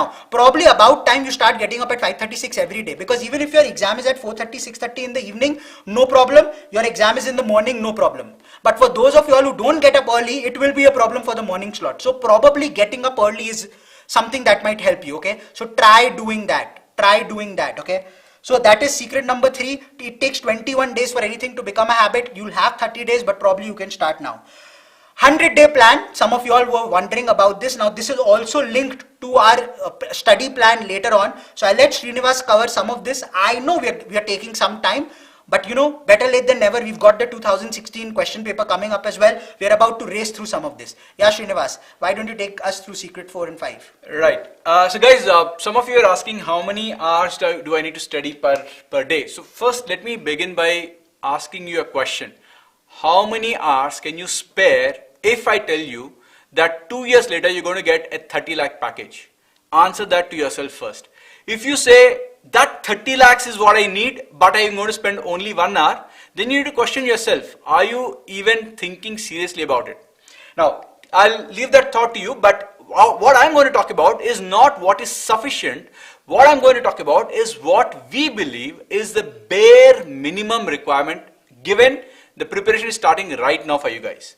Okay, so we are looking at every day on the weekdays. I know here many of you will be asking me these questions. I'm working, I'm studying, I have this, I have that. Guys, remember the 30 lakh. It is not going to give you any exception. So if you want that package that I'm talking about, you are looking at a minimum of 3 hours every weekday and no Saturday, Sunday rest. The Saturday, Sundays will be spent at least 5 hours you're going to spend on studies. So you're looking at about 15 plus 10, 25 hours per week. This is my basic requirement if you want to get into the top 10, 15, 20 business schools in the country. Because the colleges that can give you a 20 lakh package or a 25 lakh package, they are at only about the top 20 colleges. The others are good, I'm not saying they're bad, but yeah, the dreams will have to slightly come down. So please guys, remember, it's a direct correlation between the amount of effort you're going to put over here and what you can expect in the future. Now, you're looking at a total of about 400 hours over the next 100 days. So that ideally will be broken up into your concepts preparation. So it's not that you're going to spend the entire time building up your concepts.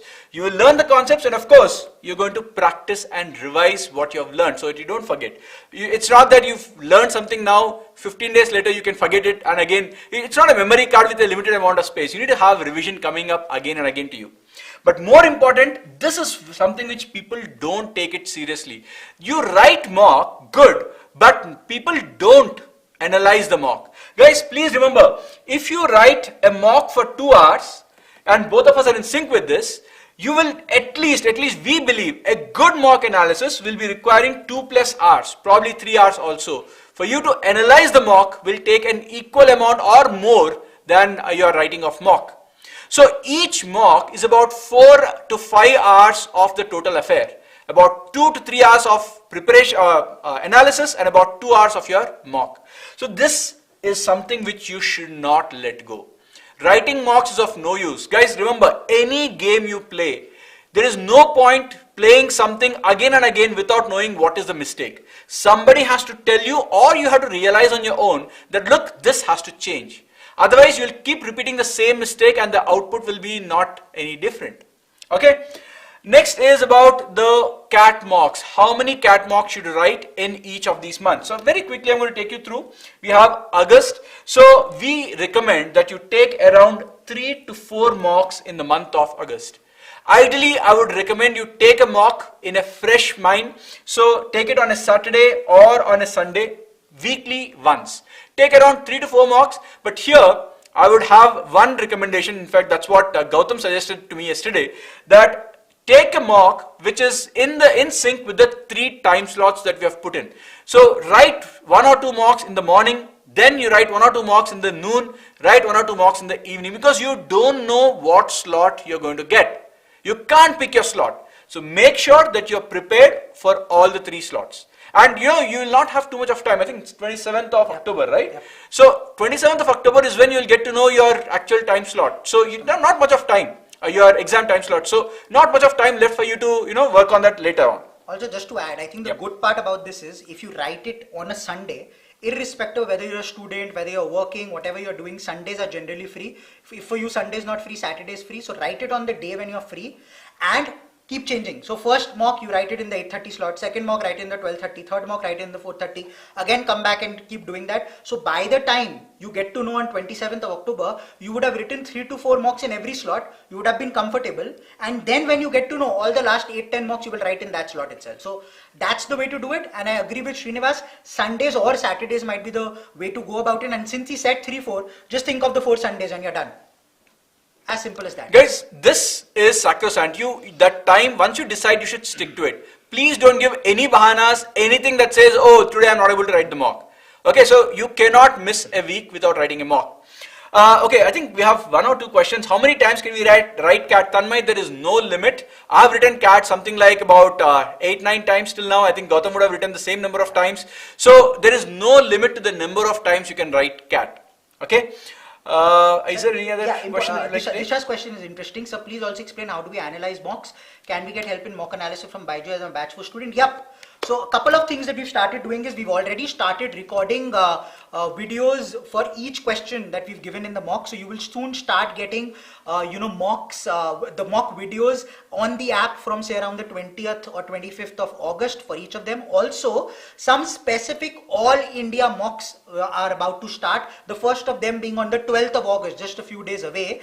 And for those mocks, one of Srinivas or me, we're actually going to attempt the entire mock like a student, almost like a student, which means we wouldn't have seen the mock before. We will look at it for the first time and we'll record how we go ahead and attempt it. So you will be able to see how a mock is attempted. We'll make mistakes, we'll make silly errors, we'll pick up a wrong set, we'll make errors there, everything that you go through. But the only thing will be, since we've done this a lot of time, we are experienced, see what you can learn from us in terms of calmness, in terms of how we identify which set, which question to pick up, and what are some of those tidbits that you can pick up from us. Finally, some of you all are also talking about, what would be the study plan. There is a full-fledged study plan, 100-day plan, which is coming, which Srinivas is going to talk about. I think Uta is asking a very pertinent question. She's saying, if the topics are not completed, should we still take mocks? Guys, the answer is yes.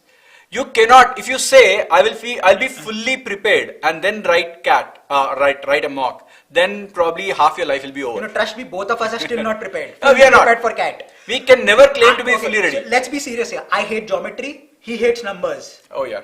So I will never be fully prepared for CAT because I hate geometry.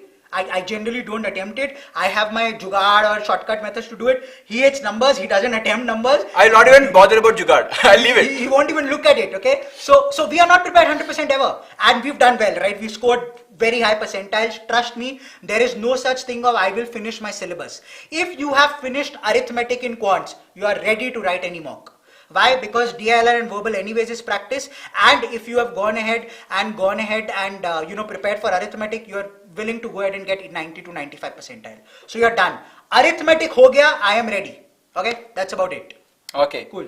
So that's about August. So let's take a look at September. September we are going to look at this time 4 to 5 mocks. Guys, September is when you need to step up the number of mocks. Make sure that every week you are writing a mock. So August already 1 week is up. This is the first week getting over. So probably you'll be looking at 3 mocks or 4. That's still fine.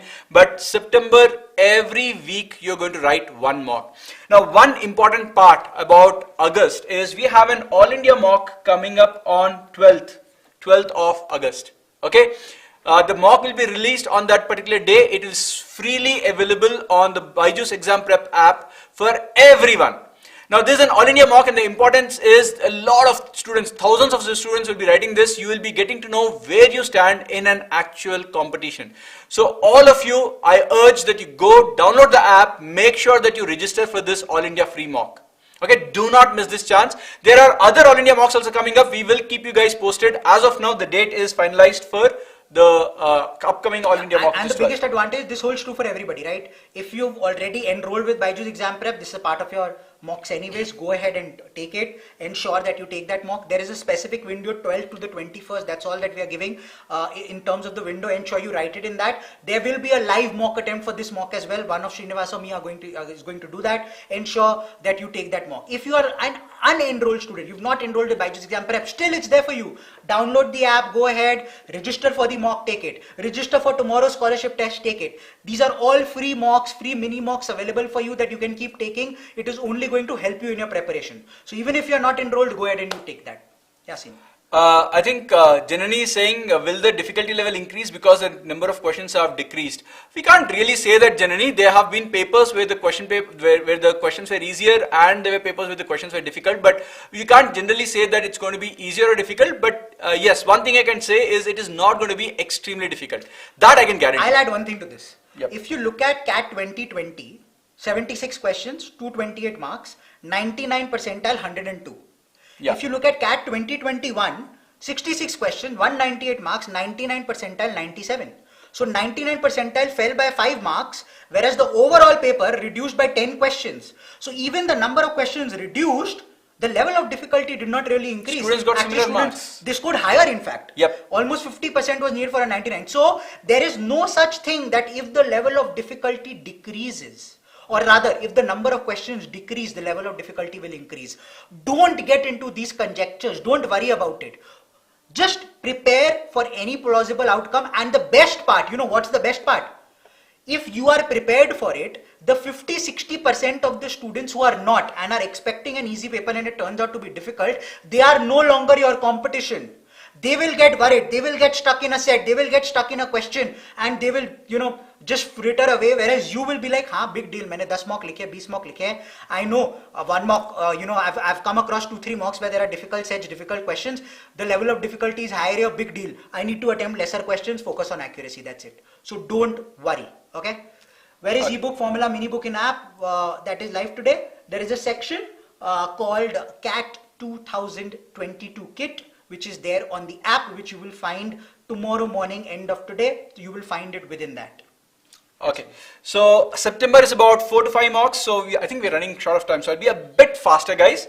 So October we're going to look at again 4 to 5. So make sure that you're writing 4 to 5 mocks in October and September. But when it comes to November, don't be too greedy to keep all your mocks to November, right, guys?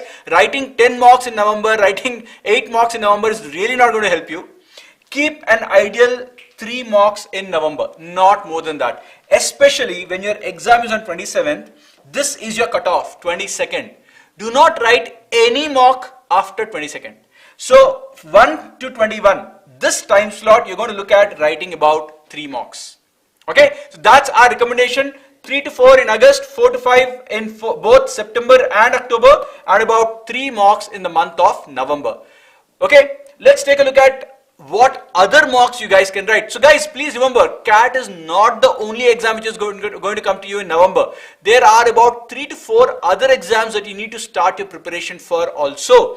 So the first of these is going to be your exam called NMAT. The NMAT exam typically starts in the month of October and goes on till December. October, November, December, it's a 3-month exam. You can write it in multiple time slots. In fact, this is the exam which will allow you to book a slot. So given that information, so what we would recommend is take about 1 NMAT mock. So in fact, let me just open all the months. So if you're looking at month-wise, about 1 mock in August, 1 mock in September, 2 mocks in the month of October, and probably 1 or 2 in November and December, depending upon when your slot is. Guys, ultimately we are looking at around 8 mocks for NMAT.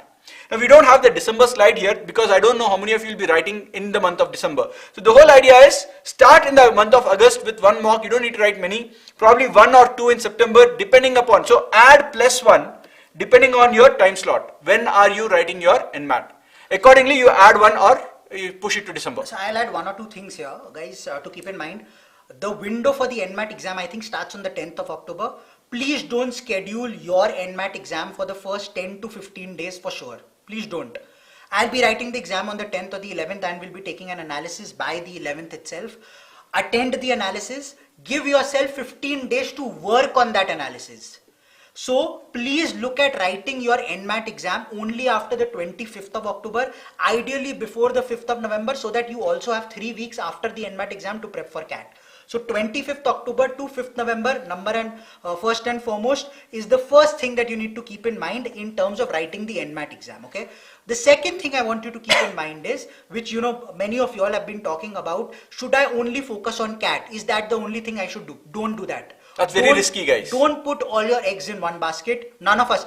Even the year I wrote CAT, 2011, I wrote all of these exams. You never know. What if you get up with a terrible headache? What if you have a migraine or a sinus? What if you reach late to the exam hall? What if your computer system just behaves? You know, you just can't do anything about it. What if you have a bad day, which is just possible? Don't put all eggs in one basket. Write at least the top 3 to 4 exams: NMAT, SNAP, CAT, ZAT, It's good that you mentioned this, Gautam. When usually we say that you don't know what can happen, things can go bad, people always think that I'm studying so much, why will it go bad? Guys, it's not about whether you're writing the exam good or bad. It's also about, are you writing the exam in the first place? What if for some reason you're not even able to make it to the exam? You don't know. right? So please make sure that you have multiple options available, right? Okay, so that's about NMAT. Similarly, we have, I hope you guys have noted down the NMAT plan. We have an exam called IIFT, one of the top 10 colleges or 12 colleges in the country, coming up your way in the month of December. Ideally, it will be 1 week before or 1 week after your CAT exam. They keep shifting once in a while. So it could be 21st or 20th of November, or it could be in the month of December. So you're going to look at a plan of writing about 1 in August. This is for IIFT. You're looking at writing 1 in September, but make sure that you write 2 and 2 for sure in October and November. If the exam is in December, you can write probably 1 more mock in the month of December. Okay, so please make sure that you plan for your IIFT also. So if you notice, every month you're going to have not just the 3 or 4 mocks that I spoke about for CAT. You're going to add these, so you'll be ending up utilizing your entire weekend on your mocks. That's the reason why we kept 5 hours of preparation on your weekends. In fact, that would ideally not even be sufficient for you if you do the math correctly, right? So let's go on. That's about your IIFT. Then we have 2 more exams that you're going to look at, SNAP and ZAT. Now again, ZAT happens at the first Sunday of January. This year, January Sunday is 1st. So ideally, we expect the 1st of January to be pushed, the exam date to be pushed from 1st January to the next Sunday, the next Sunday, that is, 2nd Sunday, which is the 8th of January, right? Still, it means that you don't have too much of time to prepare for ZAT after your CAT exam. So the preparation should be happening right now.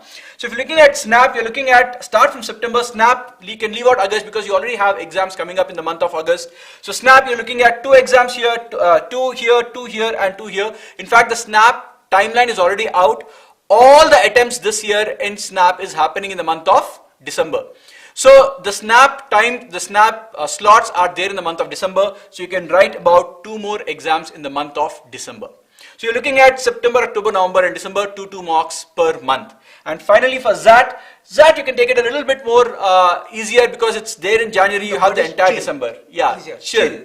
Okay, so you can start from the month of October. You don't have to do much in August and September, but yes, your October has to start with 2 mocks, probably 1 mock in November. The reason why I'm putting 1 is because you already have mocks, a lot of mocks coming your way. You have your actual exams happening in November, so probably you'll not be able to do too many mocks in the month of November. So 1 over here, and probably December you can take 4 mocks.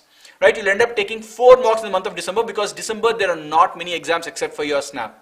And then probably you'll be having 1 or 2 mocks in January depending upon whether they're pushing the date to 8th of January or they're keeping it on 1st of January. Usually ZAT, the professors I think are nice people. They don't want to screw up or mess up your 1st of January. So they'll push it to the 8th of January is my expectation, right? Well, that's about your mock plan. The last secret, and this is a very important secret, I would ask Gautam to take it up because this is something which he enjoys talking about. He in fact, he's very motivational when it comes to this particular part. This is my personal pet peeve, if you want to call it in a negative sense, but the positive sense is, if you want to crack this exam, if you want to do well in life, I think the attitude in those 2 hours of the paper needs to be, I am a stud.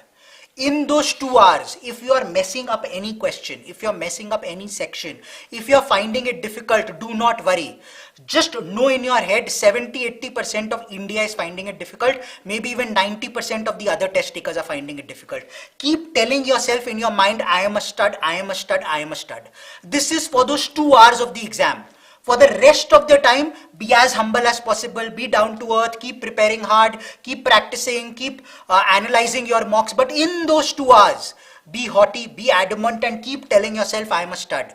Don't get overwhelmed, don't get overawed by the situation. Any section not going the way you want it to, don't worry. It's chill, don't worry at all, okay?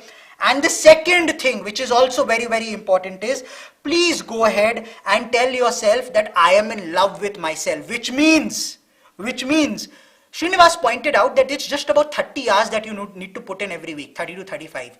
For the remaining time, please go ahead and spend some time watching a TV series, going out with friends, chilling a little in life. Go ahead and do that.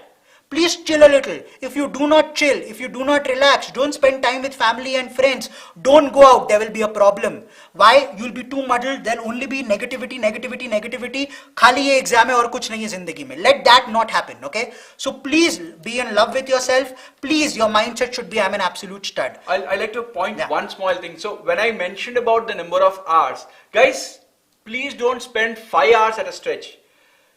Trust me when I say this, 2 hours, your mind will start hitting a peak. After that, anything else that you study, the effectiveness will probably come down to 50. Okay. So there's no point spending 5 hours and then feel happy about it. You study for 2 hours, take a break, do something, eat, probably take a walk, talk to friends, then probably another 2 hours and then probably an hour. So always have a break in between your study sessions. It's not an IIT preparation that I'm going to sit from morning till evening. Even those guys don't do it anyway. Absolutely. Okay. And a couple of things. Some of you are talking about IPSAT. I think you can leave IPSAT. That's okay. Don't worry. If you are still interested in IBS Hyderabad, you can look at it. But otherwise, you don't need to worry. One important thing is NMAT. Only the first attempt is for NMIMS Mumbai. So ensure that first attempt is between 25th of October to 5th of November. Or give yourself some time after CAT, probably after SNAP.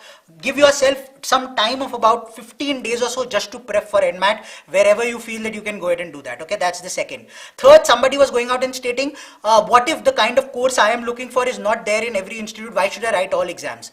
In general, whether you're looking at marketing, operations, HR, finance, consulting, strategy, IT, ops, all of these, the quintessential kind, almost all of these programs are there in every institute, specifically at least in the top 25-30. The top 25-30 institutes are spread across at least 4 to 5 exams: CAT, ZAT, IFT, NMAT and SNAP. At least these many you should write. And then if you're interested in HR, you can go for TISNET. If you're interested in marketing, you can go for MyCat and stuff like that. Okay, so please keep that. Don't have negativity. Just remain positive. Remain as positive as possible and you'll do well. Okay, and now we'll quickly move to the most awaited part of today's session, which is the BYJU'S Exam Prep plan for the last 100 days. What should be the preparation strategy? What should be your study plan? Which is then closely followed by the actual 2016 CAT paper questions and how we're going to solve it in less than a minute. So over to Srinivas for the BYJU'S Exam Prep plan. Okay, so guys, what I'm going to talk about is what we are going to do over the next 3 months, 3.5 months in your in helping your journey or helping in your journey to the CAT, right? So this is what we are going to do from our end. We already spoken about what you need to do from your end. So firstly, we're going to talk about mocks. We're going to release a plethora of mocks, probably around 15 or 13 mocks are going to be coming up in the next few weeks. So we have all India mocks. Some of them will be all India mocks open for all. Most of the mocks are paid, but yes, there will be all India mocks which are free. The first one is on 12th August. Others will keep you posted. We are also going to do mock analysis for quite a few of these mocks. As I kept saying, writing mocks is not just sufficient.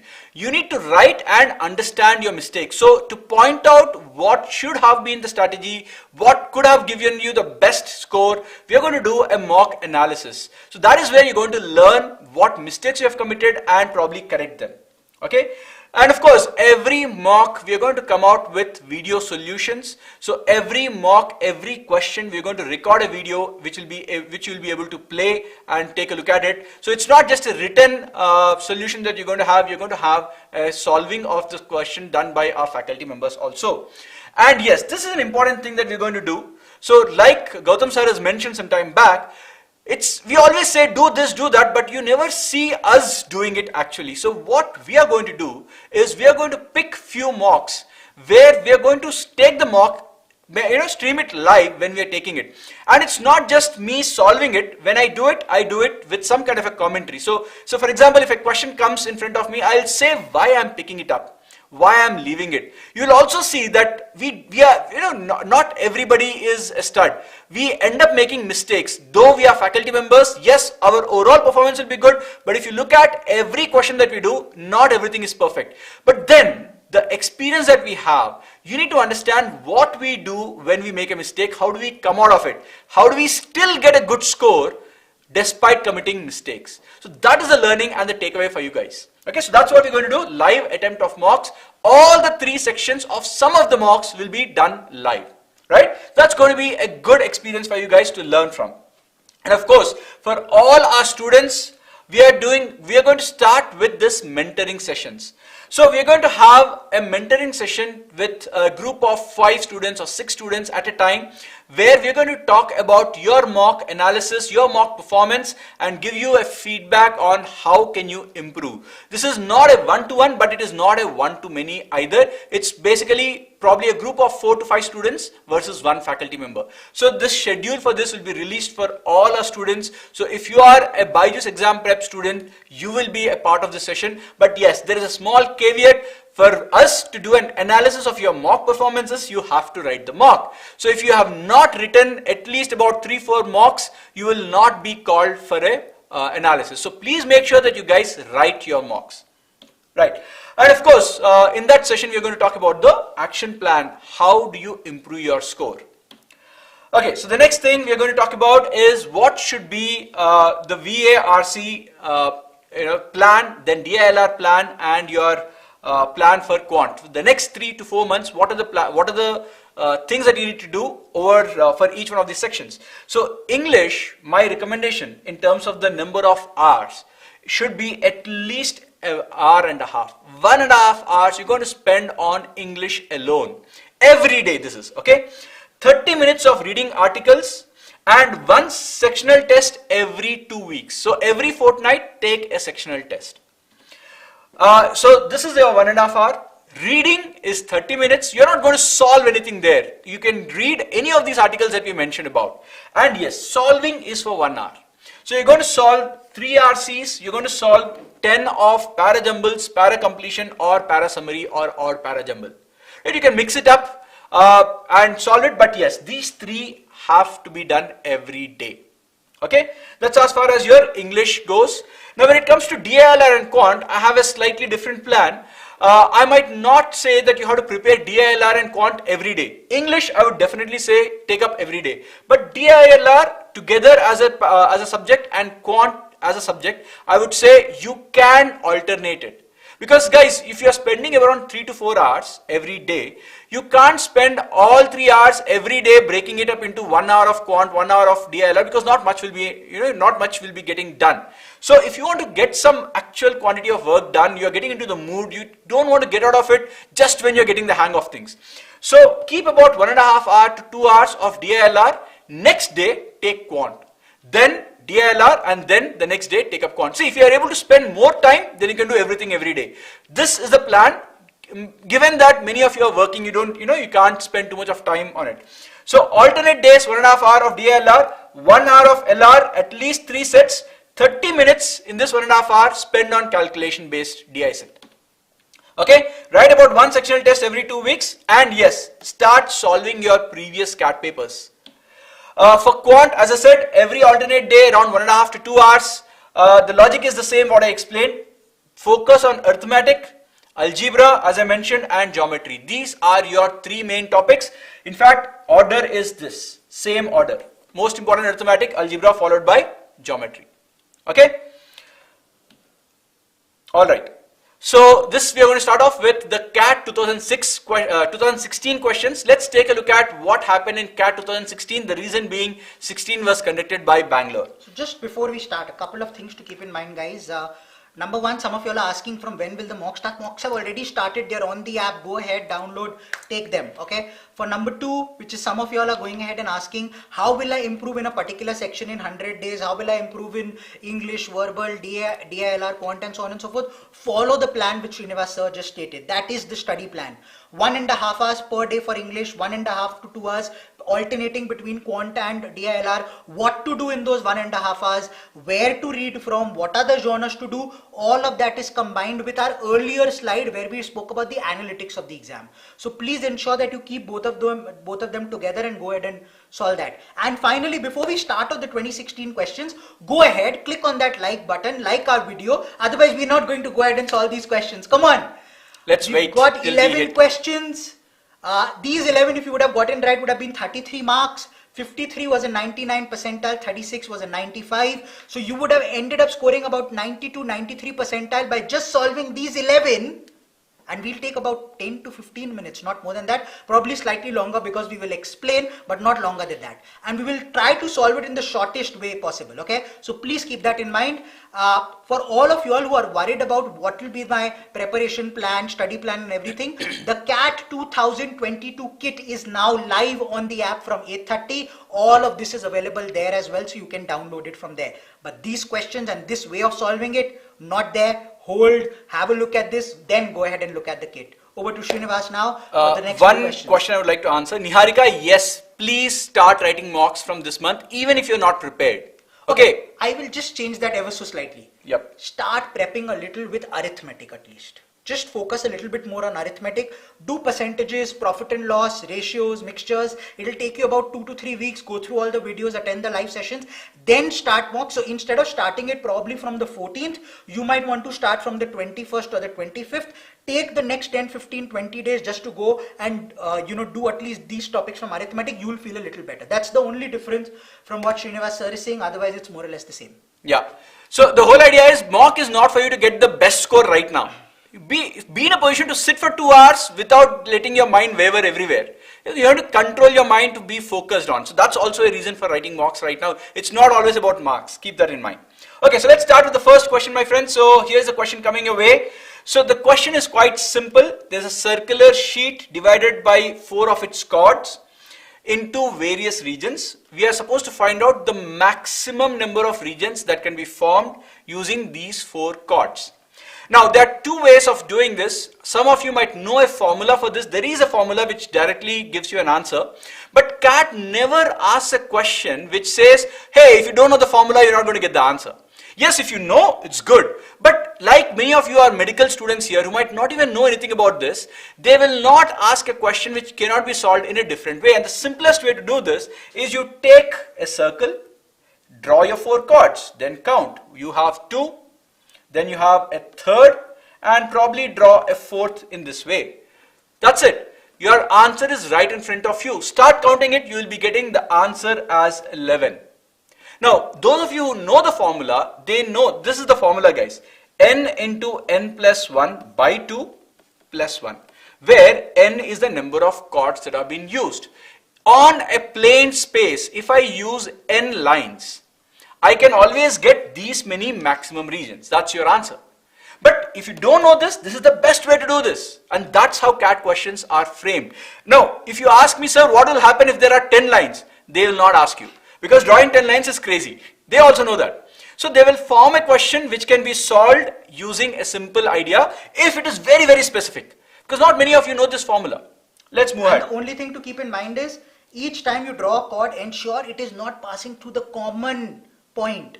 Oh yeah, like that is true. The 3rd chord was drawn, it should not have passed to the common point of the first 2 chords. See, if I draw it this way, then I'm getting a lesser number of regions. I'm going to get a lesser number of regions.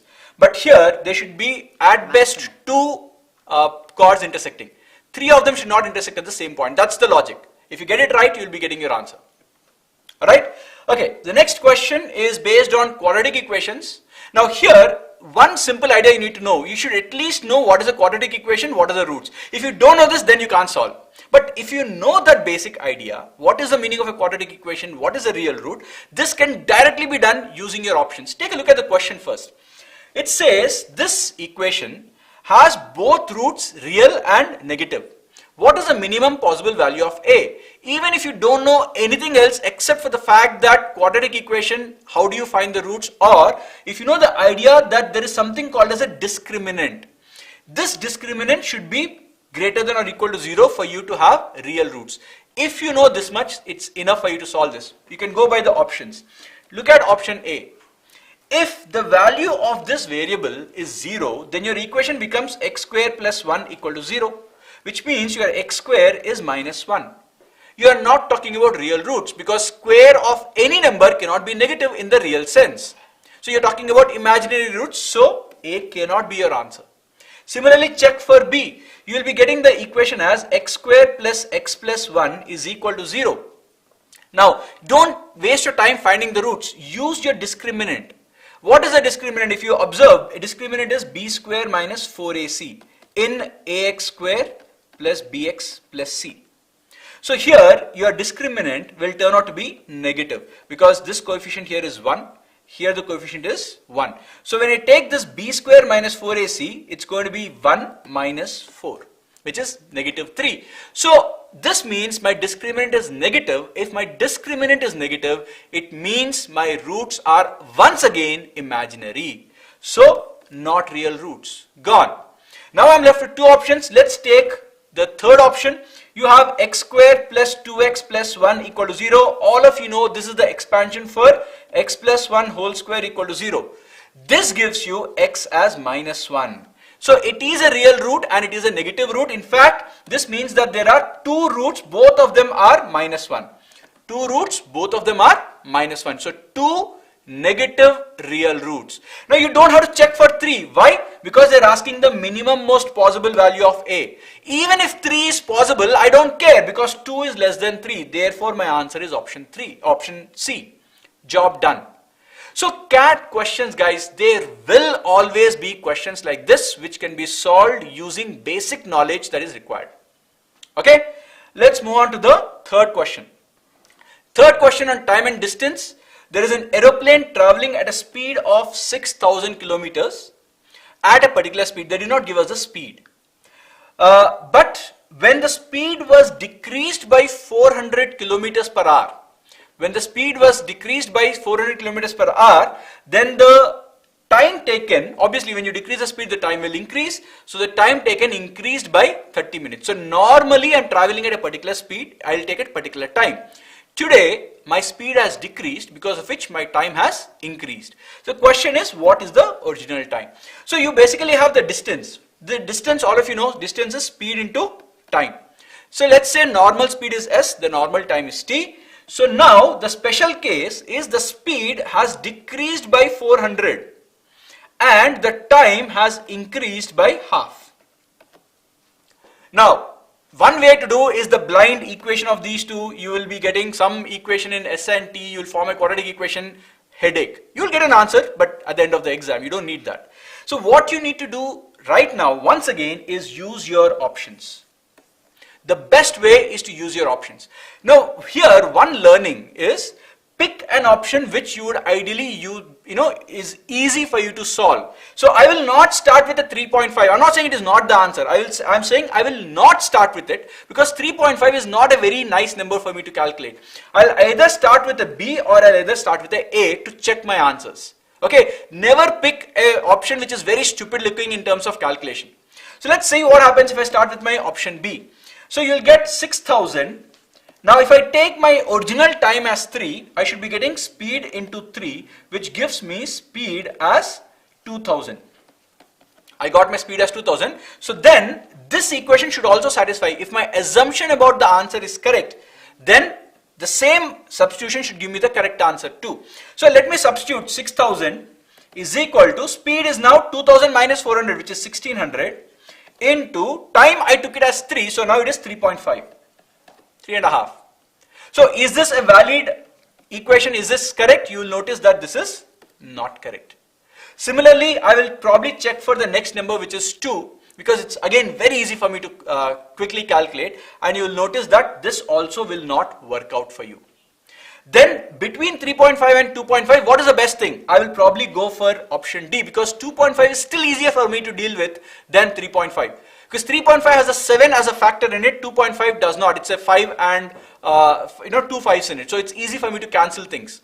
If D is also not correct, then I don't have to verify for C. Obviously, that will be the correct answer, right? So that's the reason. So I always leave the difficult option to the last, so that without verifying, if that is the answer, I will eliminate the other 3, and the difficult calculation is not required for me. So if you quickly check what is happening here, you start with 6,000 is equal to speed into 2.5. That's the time, normal time. So your speed will be 2400, right? It's a very nice looking number. So then you have to put this in the second equation, which is s minus 400 into t plus 0.5. So this you will get 2000 because 2400 minus 400 into 2.5 plus half, which is 3, and this is correct. So you will notice that the correct answer is option D. So guys, remember, when there are options, make use of it. You're not going to get extra marks for being smart and knowing maths. It's about getting the right answer, not showing off your maths. Okay, the next question is, it's a question on Venn diagrams. So this is a question where you have about 100 questions, 100 students. Again, it's a question that you can directly solve using your option substitution. So I think we don't have to get into this. You can basically look at, I showed you how to check with your options. All the 4 options, you start putting one after the other, you'll start getting your answer. Let's move on to the next question. It's a question on prime numbers. Oh, this is numbers. So I'll leave it to Gautam. Numbers, Gautam, your cup of tea. He loves it always. Cool. So before that, just a couple of things. Ria was stating, do we practice only LOD 1 and 2 in quant? Yes, that's good enough.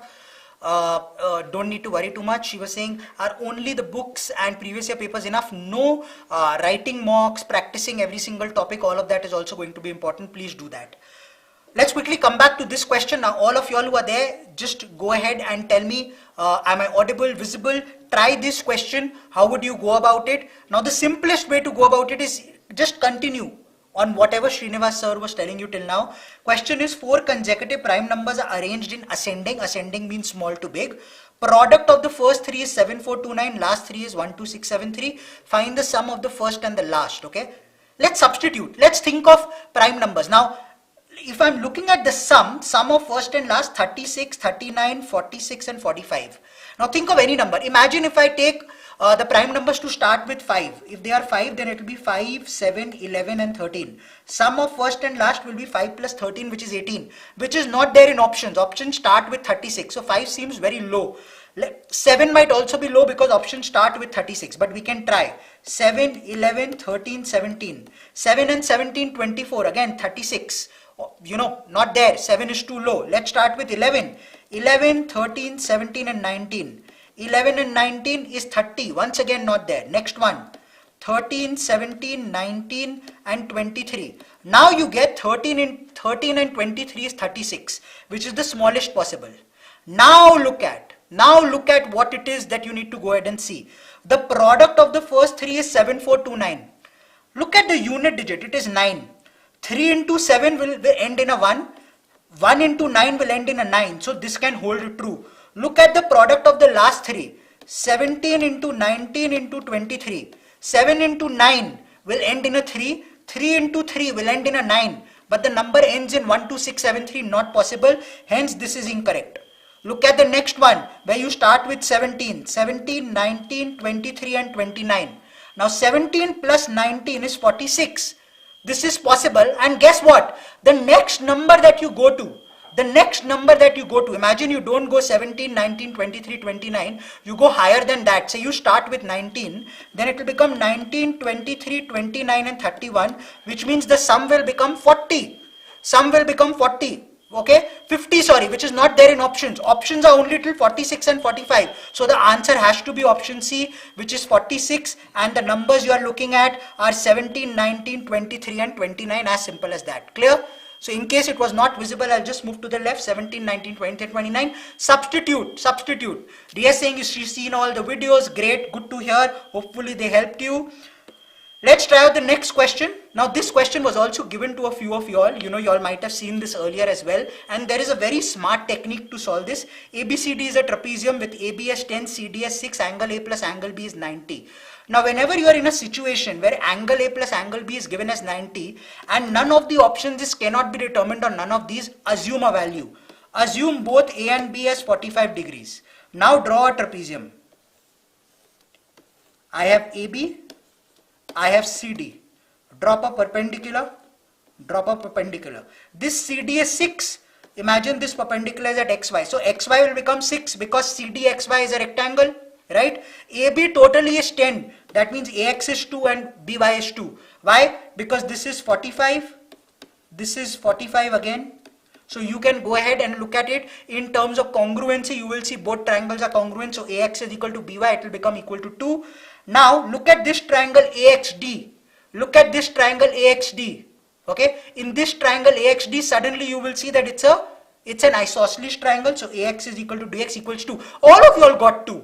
Great. Everybody's got into Aditya, Sandeep, Sanjay. So you all already knew this answer is 2. As simple as that. Okay.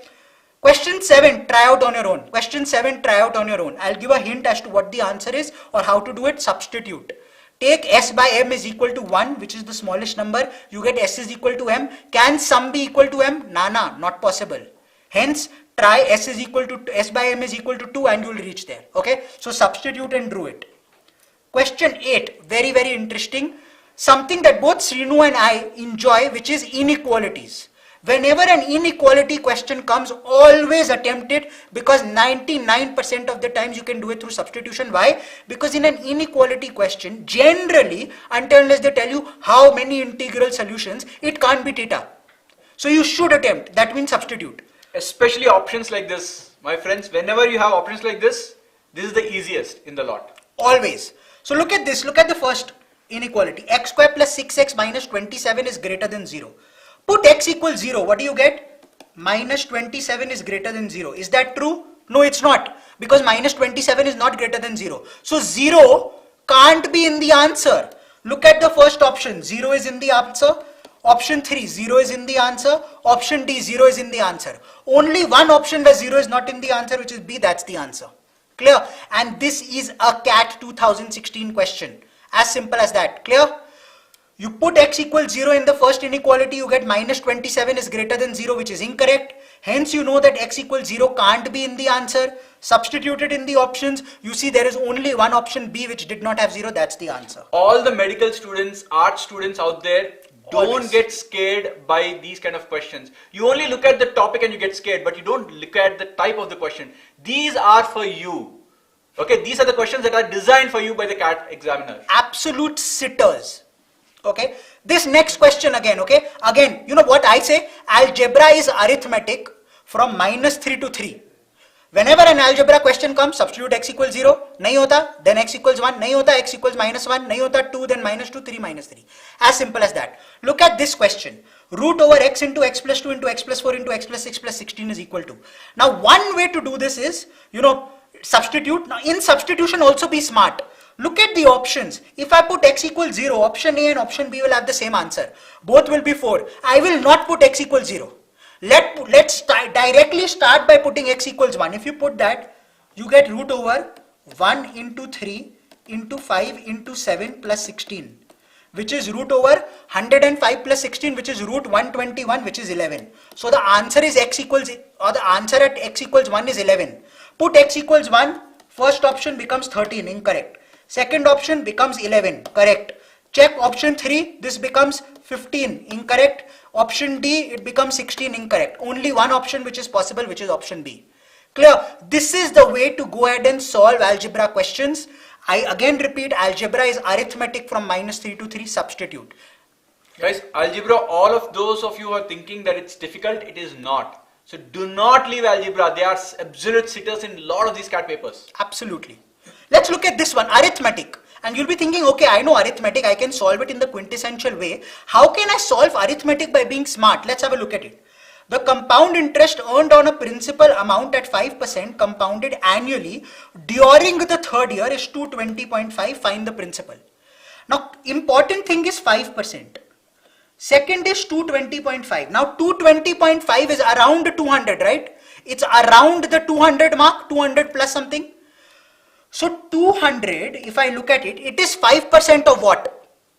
200 is 5% of what? Look at 4,000. 10% of that is 400. 5% will be 200. So start substituting with 4,000. In the first year, your compound interest is same as simple interest. So in the first year, it will be 200 itself. In the second year, once again, same simple interest, which is 200. But this time, you will have 5% on the 200 as well, which means 10 rupees. In the third year, once again 200, then you have 5% here, which is 10, 5% of 200, then you have 5% of 210, which is 10.5. Added, you get 220.5, which is what you needed. Hence, the answer is option D, just by substituting again. So even in arithmetic, after going through all of those concepts help you become aware that 5%, 7%, 8% is in the ballpark of which number. Start substituting with that. In case options are not available, it's theta, obviously you will solve it by the quintessential method. Clear? And one last question to round it all off, my personal favorite, I really love this question. Have a look at it, okay? In a test, there are 30 questions. 4 marks are awarded for every correct answer, so correct. 0 marks for every wrong answer, so wrong. And 1 mark for leaving a question, so let's say leaving. A student scores 64 marks with the above marking scheme. If the new marking scheme awards 3 marks, -1 and 0 for correct, incorrect and unattempted, then find out what will be the marks of the student. Now, one way to go ahead and do it is, this guy scored 64. Let's assume he attempted 16, got it all correct. Remaining 14 he got correct. And then substitute that, in the new marking scheme. 16 into 3, 48, -1 into 14, which means 34. The second way to do it is, in the old marking scheme of correct, there was 4 marks. Of wrong, how much was there? For wrong, there was 0. For being left alone, it was 1. In the new marking scheme, it's 3, -1 and 0. That means irrespective of whether you got a question right, wrong or did not attempt, 1 mark is being lost in every question. 4 becomes 3, 0 becomes -1, 1 becomes 0. You lose 1 mark per question. There are 30 questions. You lose 30 marks, 64 minus 30, 34. Answer is option D and you're done. All of these 11 questions are from CAT 2016, the paper set by IIM Bangalore, irrespective of whether you're a stud at math or not. All of these 11 questions you could have solved in a matter of 10 to 15 minutes, maybe 20, 33 marks in your kitty. 33 marks was 94, 95 percentile that year. That means to score 95, you wouldn't have taken any time in 2016. What's stopping you this year? The only last thing that we want to bring to you is we've got the BYJU'S Exam Prep CAT 2022 100-day kit, which is already live on the app. Go ahead, download the app. What you get access to is you get access to CAT 22 ebook. We've created an ebook for you which has everything that we've discussed today as a part of it. There are practice questions as a part of it. The CAT 2022 study plan basis what we've gone ahead and discussed. A mini mock to help you understand what the CAT 22 pattern could be like. Important formulae list, what is it that you should remember, and most importantly, you will be able to go ahead and write the scholarship test tomorrow at 7, on the 7th at 11 AM. Please go ahead and write that. Also, there is an open mock coming on the 12th of August. We've already discussed that. On the 12th of August, there is an open mock. Please go ahead and write that. That brings us to an end in terms of everything that we wanted to state. Please go ahead, get access to the kit.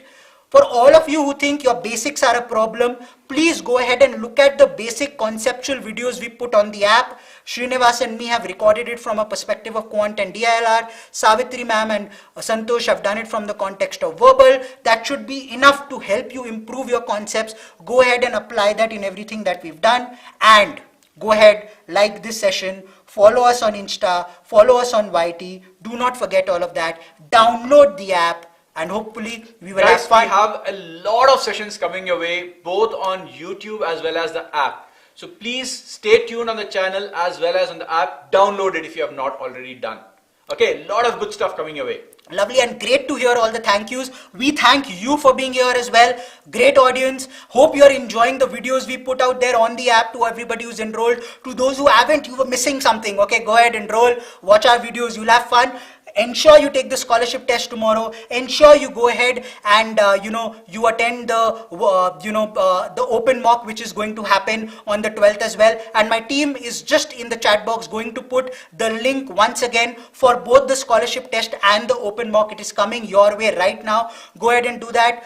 Go ahead and rate this session. It will come. Go ahead and like this session on YT. Come on, I'm sure you all loved it, right? We had a blast with you. From Srinivas and Instagram, we are putting up questions every day, guys, on Instagram. And guess what? We've just reached 10K. Yeah, we've just reached 10K on Insta. We've reached 75K on YT. Thanks for all the love you've showed. We'll keep coming back. But if you like it, motivate us, go like that session, go rate us with respect to this session, and we'll keep catching you again soon. Loads more coming your way. For some of you all who are also looking at writing the MHCET exam this time, right now, the 2022 MHCET exam, which is just about to happen 22nd, 23rd, 24th. We have the last lap session happening right now as we speak on the YT channel. You can jump there as well. We're there. We've got loads in store. Keep coming back. Bye-bye for now. Ciao. Thank you guys and see you. See you.